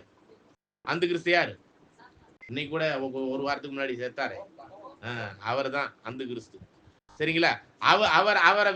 அதை விதைச்சது யாரு? அதை அந்த கலையை கொண்டாந்து கிறிஸ்தவத்துக்குள்ள விதைச்சது யாருங்க? பொல்லாங்கன். உண்மையான பைபிளுக்கு ஆப்போசிட்டா சிலை வழிபாடு பண்ணாதானே அதுதான் சிலை வழிபாடு தான் பண்ணணும். புனிதர்கள் வணக்கம் பண்ணக்கூடாதுன்னா அதை தான் தேவனை விட்டுட்டு மற்ற புனிதர்கள் எல்லாம் வணங்கும். அன்றாட வழியை நீக்கிவிட்டு பாலாக்கு மறுவறுப்புக்குரிய திருப்பலியை ஒப்பு கொடுக்கும். எதெல்லாம் பைபிள்ல இருக்குதோ அதுக்கு ஆப்போசிட்டான பிரமாணங்களை உருவாக்குறதுதான். அது இப்ப அதெல்லாம் அங்கீகரிக்கிறாங்க. இப்போ உள்ள இது மாதிரி பல வகையான இது நான் சொல்றது இப்ப நடக்கிறது இல்லை. 300 ஏடியிலேயே ஆர்சி தலைமையகம் எடுத்துச்சு பாருங்க. அந்த கலையை விதைச்ச ஆதி சபை, தாய் திருச்சபைங்கிறது ஜெருசலேம்ல தான் இருந்துச்சு. அப்படி பார்க்க போனா இவங்க எங்க கொண்டு போயிட்டாங்க? ரோமாபுரி. சரிங்களா? ஜெருசலேம்ல இருந்து தான் தலைநகரா இருந்து அங்கே இருந்து தான் சபைகளுக்கு ஆலோசனை போனுச்சுங்கிறது அப்போஸ்தலர் பணியில பார்க்கிறோம். இது மாதிரி பொய் கிறிஸ்தவ மார்க்கத்தை விதைத்து கான்ஸ்டான்டினோபிள் என்ற ராஜா வந்த பிறகுதான் அங்க ரோமாபுரியில தலைமையகம் மாறி ரோமன் கேத்தலிக் சபை, ரோமன் கேத்தலிக்னா பொதுவான சபை அப்படிங்கிற பொய் கிறிஸ்தவ மார்க்கத்தின் போதகர்களை விதைத்தது யாரு? பொல்லாங்கனாகிய சாத்தான். அதுக்கு தலைவர் யாரு? அந்த கிறிஸ்துவாகி போப்பு. அவங்க தலைமையில தான் அந்த முழு விஷயம். அதுல இருந்து பிரிஞ்சு வந்த அந்த குரூப் யாரு? அதுவும் அப்படிதான் இருக்குது. அதுவும் பொய் மார்க்கத்தினுடைய போதனைகள். அது திருத்துவம், சாத்மா சாகாது, நரகம் இருக்குது, பிதா குமாரன் பரிசுத்தாவி 3:1, 1,44,000 பேருக்குரிய வாக்கு தத்தத்தை பத்தி தெரியாது, இப்படிப்பட்ட ஒரு வாய்ப்பு இருக்கிறதும் தெரியாது, எதுவுமே தெரியாது. இப்ப ராஜ்யத்தின் சுவிசேஷம் அறிவிக்கப்படுறதும் தெரியாது. இது எல்லாம் ஹோப்லெஸ், ஒண்ணுமே இல்லை. எந்த பைபிள் சத்தியமும் தெரியாத, ஒண்ணும் இல்லாதது. இதெல்லாம் என்ன, யாரால் விதைக்கப்பட்டது? பொல்லாங்கனாகிய சாத்தானால் விதைக்கப்பட்ட விதைகள். விதைகள்னா இந்த இடத்துல சத்தியம் இல்ல, இந்த இடத்துல பொய் மார்க்கத்தை உருவாக்கிய போதகர்கள், பாஸ்டர்கள், ஃபாதர்களை தான் இங்க சொல்லப்படுது. சரிங்களா? ஓகே, தொடர்ந்து வாசிங்க. அவைகளை விதைக்கிற சத்துரு பிசாசு, அற்ப உலகத்தின் முடிவு. இதுக்கான முடிவு உலகத்துல தான், உலகத்தின் முடிவுல தான் நடக்கும். அதுவரை இந்த 2000 வருஷமா ஏங்க அந்த பொய் மார்க்கத்தை தேவன் அனுமதிச்சாருன்னா அது விட்டுருப்பான்னு அப்பயே விட்டுட்டாரு. சரிங்களா? அதனாலதான் இன்னைக்கு வரையும் முளைச்சு வந்து இன்னைக்கு கலையெல்லாம் நிமிந்து நிக்குது. தானியம் எல்லாம் இருக்கிற அட்ரஸ் தெரியாம தான் இருக்கும். ஏன்னா அது தாழ்ந்து காமிச்சிடும். உண்மையான சத்தியத்திற்குரிய தாழ்மையை காமிக்கும். ஆனா இன்னைக்கு இருக்கிற ஒவ்வொரு ஊர்லயும் பெரிய கோபுரமா இருக்கிறதெல்லாம் எதுன்னு பாருங்க, இந்த கலை மட்டும்தான் நிமிந்து நின்றுட்டு இருக்கு. சரிங்களா? ஒவ்வொரு ஊர்லயும், அது இந்தியாவில் மட்டும் இல்ல, உலகளாவிய அளவில் எந்த கோபுரத்தை பெருசா உயரமா இருக்குதுன்னா அந்த கோபுரம், கலைங்கிற கோபுரத்துல உள்ள அந்த உச்சம் தான் நிற்கும். சரிங்களா? ஆனா உண்மையான சத்தியத்துக்குரியவர்கள்லாம் அடையாளம் கண்டு கொள்ளாத அளவுக்கு தான் இருப்பாங்க. காரியம் என்னன்னா, இதே ஏசாயா 57:1 படிங்க.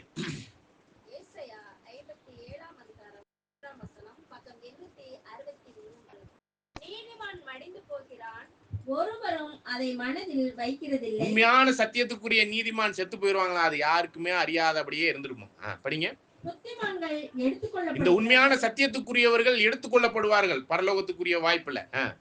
ஆனாலும் தீங்கு வராததற்கு முன்னே நீதிமான் எடுத்துக்கொள்ளப்படுவார். அப்ப இந்த மகா ஓத்திர காலமாகிய இந்த உலகம் முடியறதுக்கு முன்பே இந்த பரிசுத்தவான்களாகிய சபை எடுத்துக்கொள்ளப்படுவார்கள். அதனாலதான் இந்த வசனத்துல பாக்குறோம், விதைத்தவ சத்துரு, அறுவடை உலகத்தின் முடிவு. சரிங்களா? தொடர்ந்து வாசிங்க. இங்க வந்துருங்க. மத்தேயு 13:39. அவைகளை விதைக்கிற சத்துரு பிசாசு, அற்ப உலகத்தின் முடிவு, அரிக்கிறவர்கள் தேவதூதர்கள். அரிக்கிறவர்கள் தேவதூதர்கள்னா ஏஞ்சல்ஸ். அப்படின்னா வானத்தில் உள்ள தேவதூதர்கள் இல்ல, தேவனுடைய சத்தியத்தை இந்த அறுவடையின் காலத்துல கொண்டாந்து சேர்த்து கொண்டிருக்கிற மனுஷர்களாகிய தேவ தூதை கொடுக்கக்கூடியவர்கள் தான்.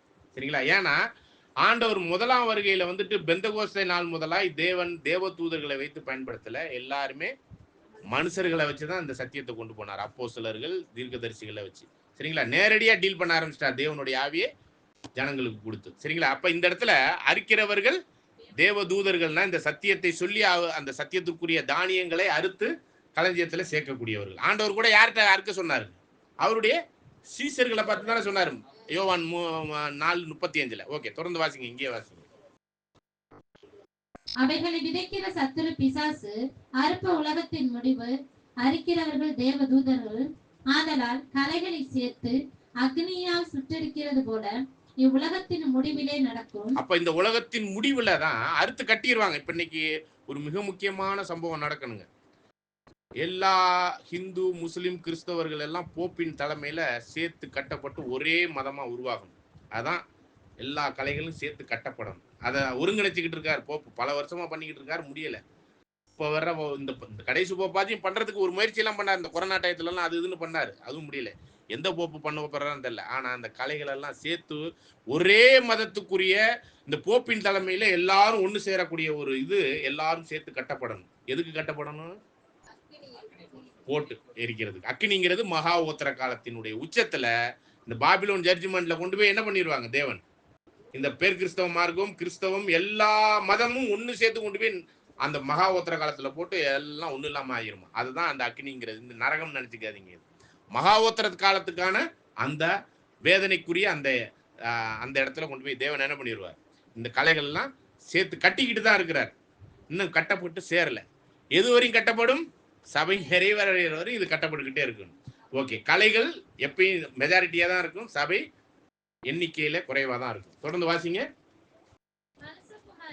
தன்னுடைய தூதர்களை அனுப்புவார். நல்லா கவனிங்க இந்த வசனத்தை. மனுஷகுமாரன் தன்னுடைய தூதர்களை, அதாவது இந்த சத்தியத்தை சொல்லக்கூடிய அவருடைய தூதர்களை அனுப்புவார். அவர்கள் அவருடைய ராஜ்யத்தில், நல்லா கவனிங்க, அவர்கள் அவருடைய ராஜ்யத்தில், யாருடைய ராஜ்யத்தில்? கிறிஸ்துவினுடைய ராஜ்யத்தில். அப்ப இந்த இரண்டாம் அறுவடை எந்த காலகட்டத்தில் நடக்கணும்? யாருடைய காலகட்டத்தில் நடக்கணும்? யாருடைய ராஜ்யத்தின் காலகட்டத்தில் நடக்கணும். அப்ப ராஜ்யம் கிறிஸ்து 2ஆம் வருகையில வந்தாதான் அவருடைய ராஜ்யத்துல இந்த 2ஆம் வருவடை முடிவுக்கு வரும். எவ்வளவு கிளியரான வசனம், எவ்வளவு கண்ணு அப்படி மறைச்சு வச்சிருக்கு பாருங்க இந்த வசனம். கொஞ்சம் கூர்ந்து பாருங்க. இந்த 2ஆம் அறுவடை உலகத்தின் முடிவு இங்கதான். அது எப்படி இந்த 2ஆம் அறுவடை இந்த உலகத்தில் முடிவுல நடக்கும்னா அவருடைய ராஜ்யத்துலதான் இந்த உலகத்துக்கு 2வது அறுவடையும் முடியும். உலகத்துக்கு இந்த அவருடைய ராஜ்யத்துலதான் முடியும். அந்த அந்த ராஜ்யத்துல என்னவும் இருக்கும்? இடரல்கள் இருக்கும். அது ஏன் இருக்கும்னா சபை வந்து இந்த இடரல்கள் மத்தியில தான் சரியா எல்லா இடரலையும் நீக்கின பிறகுலாம் சபை ரெடியாக முடியாது. சோதனை, துன்பம், துயரம்லாம் அவைகள் மத்தியில தான் சபை வரணும். எல்லாத்தையும் சரி பண்ண பிறகு வர்றதெல்லாம் சபை இல்லை. அப்ப அதனாலதான் இந்த இடத்துல இந்த வசனத்தை திரும்ப படிங்க. அவருடைய ராஜ்யத்தில். அப்ப ஆண்டவர் 2ஆம் வருகையில வந்து அவருடைய ராஜ்யத்துல தான் இந்த தானியங்கள் எல்லாம் 2ஆம் அறுவடையின் தானியங்கள் எல்லாம் எங்க சேர்ப்பாருங்க? பாருங்க. அப்ப ராஜ்யம் வந்தாதான் இது நடக்குமா? ராஜ்யம் வர்றதுக்கு முன்னாடி நடக்குமா? எவ்வளவு கிளியரான வசனம். அப்படியே நம்ம இந்த வசனம்லாம் நாங்க அதை புரிந்து கொள்ள வரும்போது எனக்கு ஆச்சரியமா இருந்துச்சு. பாருங்க, இவ்வளவு நாள் நம்மளுக்கு இந்த வசனம் கண்ணை அப்படியே போட்டு மறைச்சு வச்சுட்டானே சாத்தான் அப்படின்னு. சரிங்களா? திரும்ப அந்த வசனத்தை படிங்க. மனுஷகுமாரன் தம்முடைய தூதர்களை அனுப்புவார்.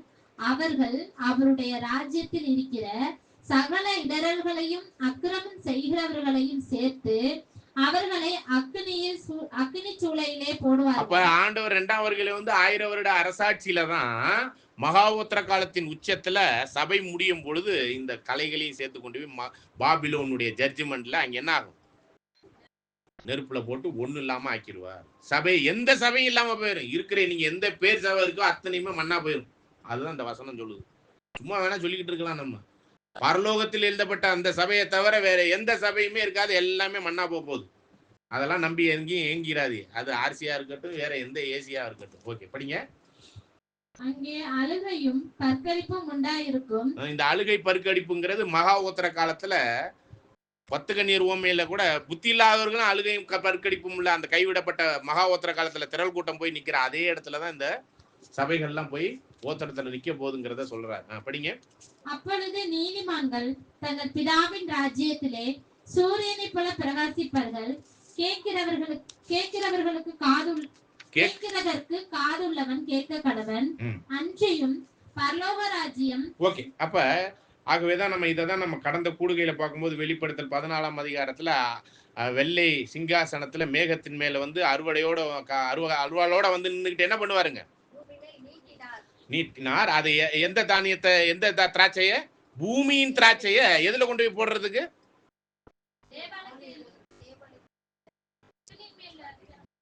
கடைசி வசனத்தை படிங்க 14. தேவனுடைய கோபமாகிய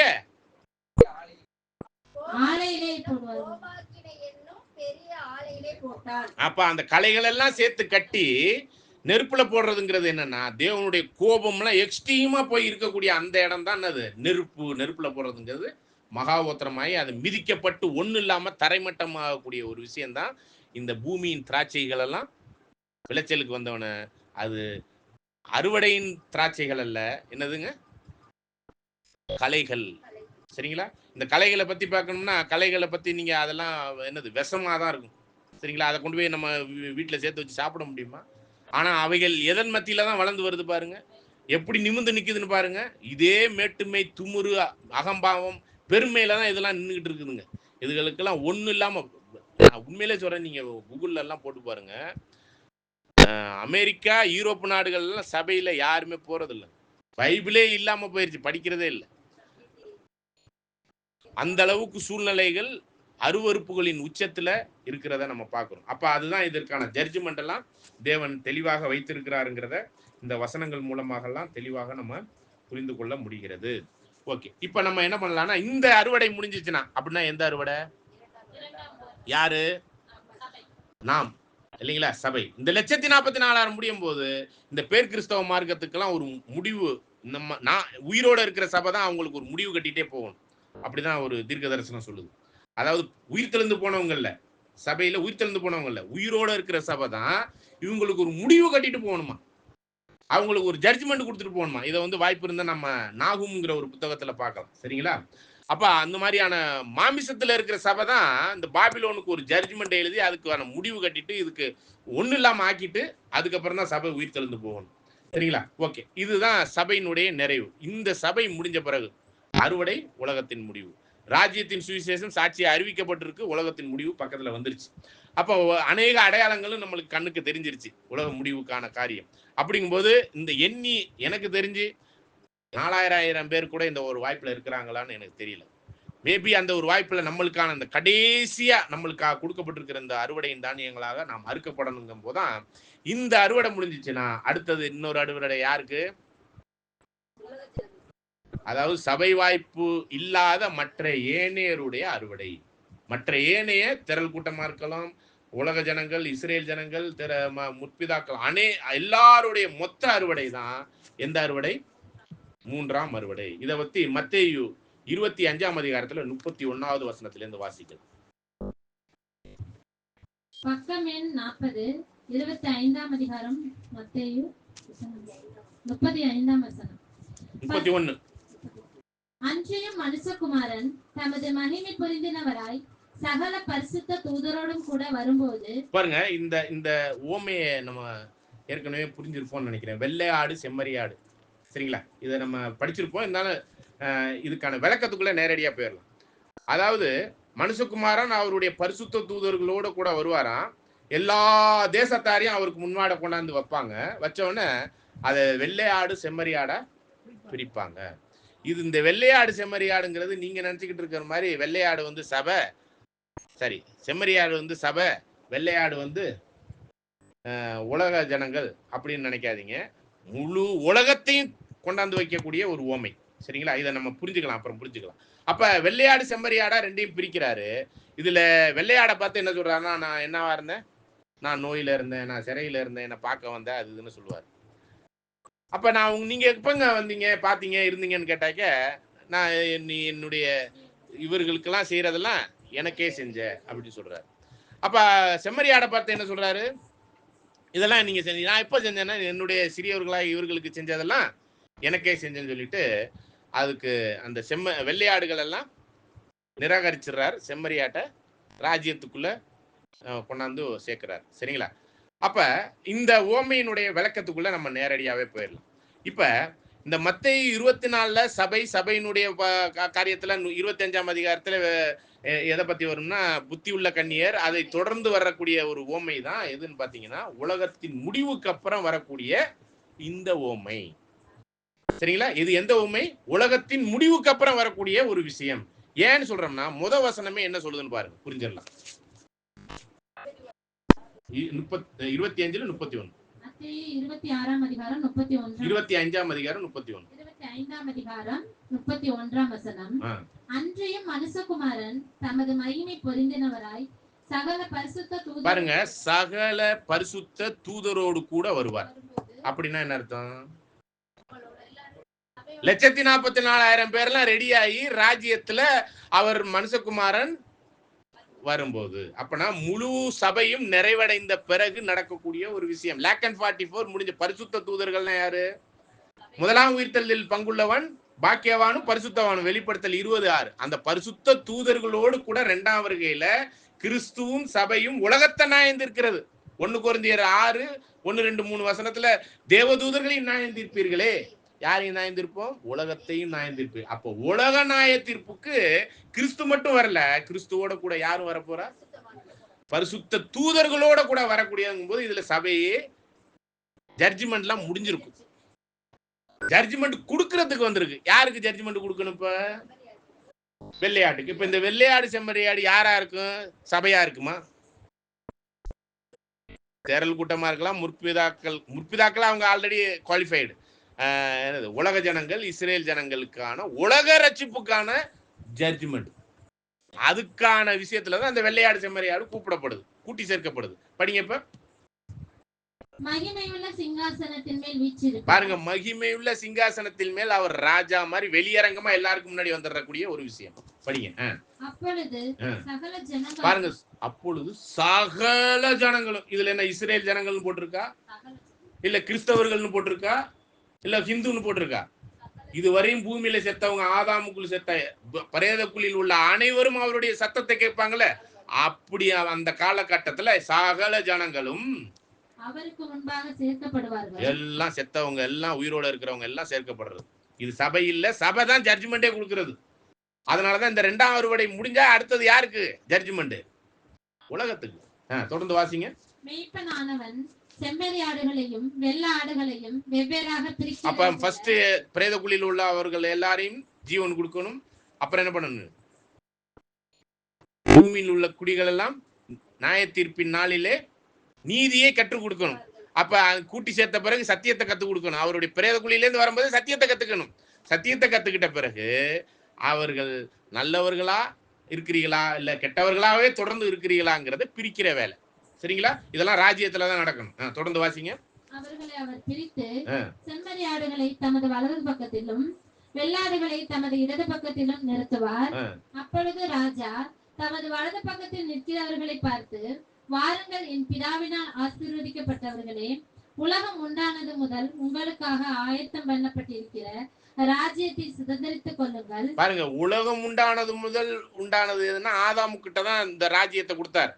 அப்போ உள்ள அந்த ராஜ்யத்தை அப்பயே ஆதாம் கொடுத்தாரு. அதை நிராகரிச்சு அவர் பின்வாங்கி போனதுனால எல்லா ஜனங்களுக்கும் இந்த ராஜ்யத்தை நீங்க பங்கெடுத்துக்கங்கன்னு பூமிக்குரிய ராஜ்யத்தை கொடுக்கிறார். உலகம் உண்டானதுக்கு முன்னாடி உள்ள நித்திய ராஜ்யத்திற்குரிய ஆவிக்குரிய ஆளுகைக்குள்ள யார் போயிட்டா? சபையும் கிறிஸ்துவும் போயிட்டார். இது யாருக்கான ஆளுகைக்குரிய விஷயம்? உலகம், முதல் உலகம், 2ஆம் உலகம், 3ஆம் உலகத்துக்குரிய அந்த பூமிக்குரிய ராஜ்யத்தின் பயனாளிகளை பத்தி பேசப்படுது. தொடர்ந்து வாசிங்க. ராஜ்யத்தை சுதந்திரித்துக் கொள்ளுங்கள். பசியாயிருந்தேன், எனக்கு போஜனம் கொடுத்தீர்கள். பாருங்க, ராஜ்யம் வெளியிறங்கின பிறகு அங்கே சாப்பாட்டுக்கு வழி இல்லாம இருக்குமா? அங்க எல்லாம் எல்லாமே இருங்க, எல்லாம் செல்வ செழிப்பாயிரும். சரிங்களா? அங்கெல்லாம் எல்லாமே பாலைவனம் சோலைவனம் ஆயிரும் சொல்லப்படுது. முடமா இருக்கிறோம் மானை போல் துள்வான்னு ஏசாயா 35 எல்லாம் சொல்லப்படுது. அப்படி இருக்கும்போது அங்க பசி இருக்குமா? இருக்காதே.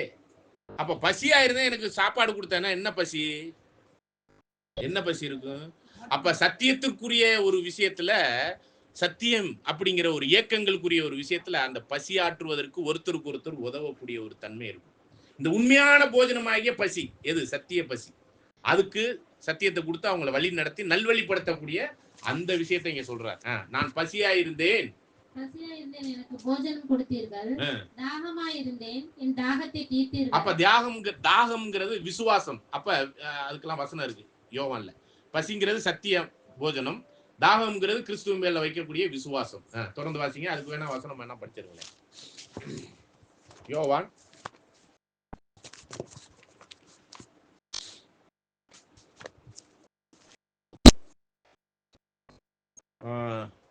6ஆம் அதிகாரம் 35.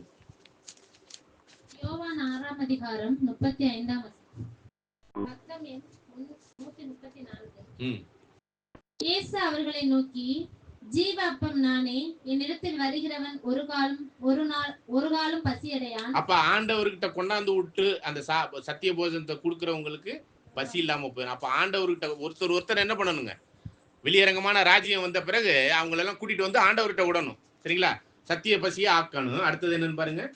என்னிடத்தில் விசுவாசமாய் இருக்கிறவன் ஒரு காலம் தாகமடையான். அப்ப அந்த தாகம் போக்குறதுன்னா யார் மேல விசுவாசம் வைக்கணும்? இந்த உலக ஜனங்களை, முழு உலகத்தையுமே கிறிஸ்துவின் பேர்ல விசுவாசத்துக்குள்ள கொண்டாடணும். ஒவ்வொருத்தருக்கும் ஒவ்வொரு பொறுப்பு இருக்கு. அப்படிங்கறதான் இந்த இடத்துல ஆவிக்குரிய பசியையும் ஆவிக்குரிய தாகத்தையும் தான் இங்க சொல்றாரு. தொடர்ந்து வாசிங்க. இங்க வந்துருங்க. மத்தேயு 36. இல்ல 35. பசியா இருந்தேன், எனக்கு போஜனம் கொடுத்தீர்கள். தாகமா இருந்தேன், என் தாகத்தை தீர்த்தீர்கள். அந்நியனா இருந்தேன், என்னை சேர்த்துக் கொண்டீர்கள். அந்நியன்னா என்னது? புறஜாதி மாதிரி இருக்கக்கூடிய ஒரு சூழ்நிலை. அப்ப சத்தியத்தில் இல்லாத புறஜாதி மாதிரி இருக்கக்கூடியவர்கள் எல்லாம் என்ன பண்ணணும்? அதுல சத்தியத்துக்குள்ள கொண்டாந்து சேர்க்கிற ஒரு ஊழியத்தை செய்யணும். அவங்களுக்குள்ள செய்யக்கூடிய ஒரு காரியத்தை தான் சொல்லப்படுது. அதாவது வெளியரங்கமான ராஜ்யத்துல இறந்தவங்க எல்லாம் எந்திரிச்சு வந்த பிறகு நீதியை கற்றுக் கொடுப்பதற்கு ஒருத்தருக்கு ஒத்தாசை செய்யக்கூடிய ஒரு விஷயம். தொடர்ந்து வாசிங்க. அப்ப என்ன வஸ்திரம்? நீதியின் வஸ்திரம், ரட்சிப்பின் வஸ்திரம். உலக ரட்சிப்புக்கான அவர்களுக்குரிய ரட்சிப்பாகிய கிறிஸ்துவுக்குள்ளான அந்த வஸ்திரத்தை தரிப்பிப்பதற்கான அந்த வழி நடத்தல். புரியுதுங்களா? அப்ப ட்ரெஸ் இல்லாமலே இப்பெல்லாம் சொல்லுங்க, நம்ம வீட்டுல சகோதரிகளுடைய பீரோல பார்த்தோம்னா 4-5 பீரோல் இருக்கு. நம்மளுக்கு இடமே இருக்க மாட்டேங்குது. சரிங்களா? அந்த அளவுக்கு செல்வ செழிப்புல இருக்கிறாரு. ட்ரெஸ்ஸுக்கு குறைச்சையா சொல்லுங்க? அந்த மாதிரி ஏழை வீட்டுல கூட என்ன இருக்குதுங்க, 10 சேலையாச்சும் இருக்குதா இல்லையா? இந்த வெளியரங்கமான ராஜ்யத்துல ட்ரெஸ் இல்லாம இருக்குமா? அப்ப இது என்ன ட்ரெஸ்ஸை பத்தி சொல்றான்னு புரியுதுங்களா? சரிங்களா? நீதியின் வஸ்திரமாகிய ரட்சிப்பின் உலக ரட்சிப்புக்கான அந்த வஸ்திரத்திற்குரிய கிறிஸ்துக்குள்ளான ஜீவியத்தை சொல்லப்படுது. தொடர்ந்து வாசிங்க. வியாதியா இருந்தேன். அப்ப பாவத்துல இருக்கிறவங்க, வியாதினா பாவம் இல்லைங்களா? அந்த பாவத்துல இருக்கிறவங்கள என்ன பண்ணணும்? விசாரிச்சு வந்து அந்த பாவத்துல இருந்தெல்லாம் விடுதலையாய் தேவ நீதிக்குள்ளாக உட்படு அப்படிங்கிறத அவங்கள வழி நடத்துற அந்த ஒரு ஊழியங்கள். இது அவங்களுக்கு மற்றவங்களுக்கு செய்யக்கூடிய ஒரு விஷயமாக பார்க்கிறோம். படிங்க அடுத்தது. அப்ப இந்த மரணம் என்னும் காவல், பாவம் என்னும் காவல்ல வந்து விடுதலை அடைவதற்கு, அந்த பாவத்திலிருந்து விடுதலை அடைவதற்கான அந்த காவலை பத்தி சொல்லப்படுது. தொடர்ந்து வாசிங்க. அப்பொழுது நீதிமான்கள் அவர்களுக்கு பிரதியுத்தரமாக, ஆண்டவரே, நாங்கள் எப்பொழுது உம்மை பசி உள்ளவராக கண்டு உமக்கு போஜனம் கொடுத்தோம்? எப்பொழுது உம்மை தாகமுள்ளவராக கண்டு உம்முடைய தாகத்தை தீர்த்தோம்? எப்பொழுது உம்மை அந்நியராக கண்டு உம்மை சேர்த்து கொண்டோம்? எப்பொழுது உம்மை வஸ்திரம் இல்லாதவராக கண்டு உமக்கு வஸ்திரம் கொடுத்தோம்? எப்பொழுது உம்மை வியாதி உள்ளவராகவும் காவலில் இருக்கிறவராகவும் கண்டு உம்மிடத்தில் வந்தோம் என்பார்கள். அதற்கு ராஜா பிரதியுத்தரமாக, மிகவும் சிறியவனாகிய என் சகோதரரான, பாருங்க, மிகவும் சிறியவனாகிய என் சகோதரர். இப்ப கிறிஸ்துவனுடைய சகோதரர்களா யார் பக்கத்துல இருப்பார்? 44 பரிசுத்த தூதர்களுக்கு செய்வதெல்லாம் எனக்கு செஞ்சது. அப்ப கிறிஸ்துக்குள்ளான அந்த ஊழியத்தை பரிசுத்தவான்களாகி இவங்க தான் போய் செய்யணும்.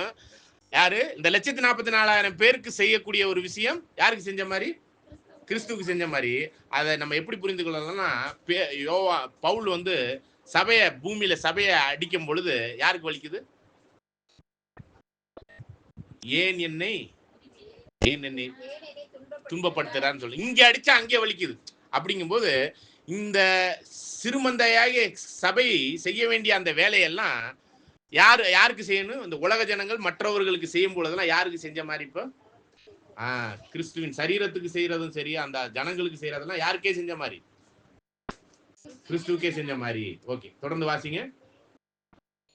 அதற்கு ராஜா பிரதியுத்தரமாக, மிகவும் சிறியவராகிய என் சகோதரரான இவர்களில் ஒருவனுக்கு நீங்கள் எதை செய்தீர்களோ அதை எனக்கே செய்தீர்கள் என்று மெய்யாகவே உங்களுக்கு சொல்கிறேன் என்பார். அப்பொழுது இடப்பக்கத்தில் நிற்கிறவர்களை பார்த்து, யார் இது? இது வெள்ளையாடு. இந்த வெள்ளையாடுடைய குணமே பாத்தீங்கன்னா, ஒண்ணு மேட்டுக்களுக்கும் ஒண்ணு காட்டுக்களுக்கும். ஆனா செம்மறியாடெல்லாம் ஒழுங்கா போகும், பார்த்திருப்பீங்க. அது குணலட்சணத்திலே ஒரு மாற்றங்கள். அப்ப இந்த வெள்ளையாடினுடைய குணலட்சணம் எப்படிங்கிறத பார்க்கும்போதுதான் படிங்க. அப்பொழுது இடப்பக்கத்தில் நிற்கிறவர்களை பார்த்து அவர், சபிக்கப்பட்டவர்களே, என்னை விட்டு பிசாசுக்காகவும் அவன் தூதர்களுக்காகவும் ஆயத்தம் பண்ணப்பட்டிருக்கிற நித்திய ஆக்கினியிலே போடுங்கள். நித்திய நெருப்புல என்றென்றைக்கும் அழிவுக்குள்ள போகட்டும் அப்படிங்கிறார். இததான் நம்ம எதை பார்க்கணும்னா, ஏசாயா 26 9வது வசனத்தின் பிற்பகுதியில, பூமியின் குடிகள் என்னது? நியாய தீர்ப்பிலே நீதியை கற்றுக்கொள்வார்கள், நீதி உள்ள தேசத்திலும் அநியாயம் செய்து கர்த்தருடைய மகத்துவத்தை கவனிக்காம அக்கிரமம் செஞ்சுக்கிட்டு இருக்கிறவங்கள நெருப்பு வந்து அவங்களை அழிக்கும். இந்த நெருப்பு சாத்தானையும் அழிக்கும், விழுந்து போன தூதர்களையும் அழிக்கும். இந்த வெள்ளையாடு போன்ற குணலட்சணம் உள்ள தேவ நீதிக்கான ராஜ்யத்திற்குரிய புத்திரர்களாய் வாழாமல் அவர்களுக்கு தேவனுக்கு எதிரடையாய் வாழக்கூடிய இவர்களுக்கு எதிராக என்ன ஆவாங்க?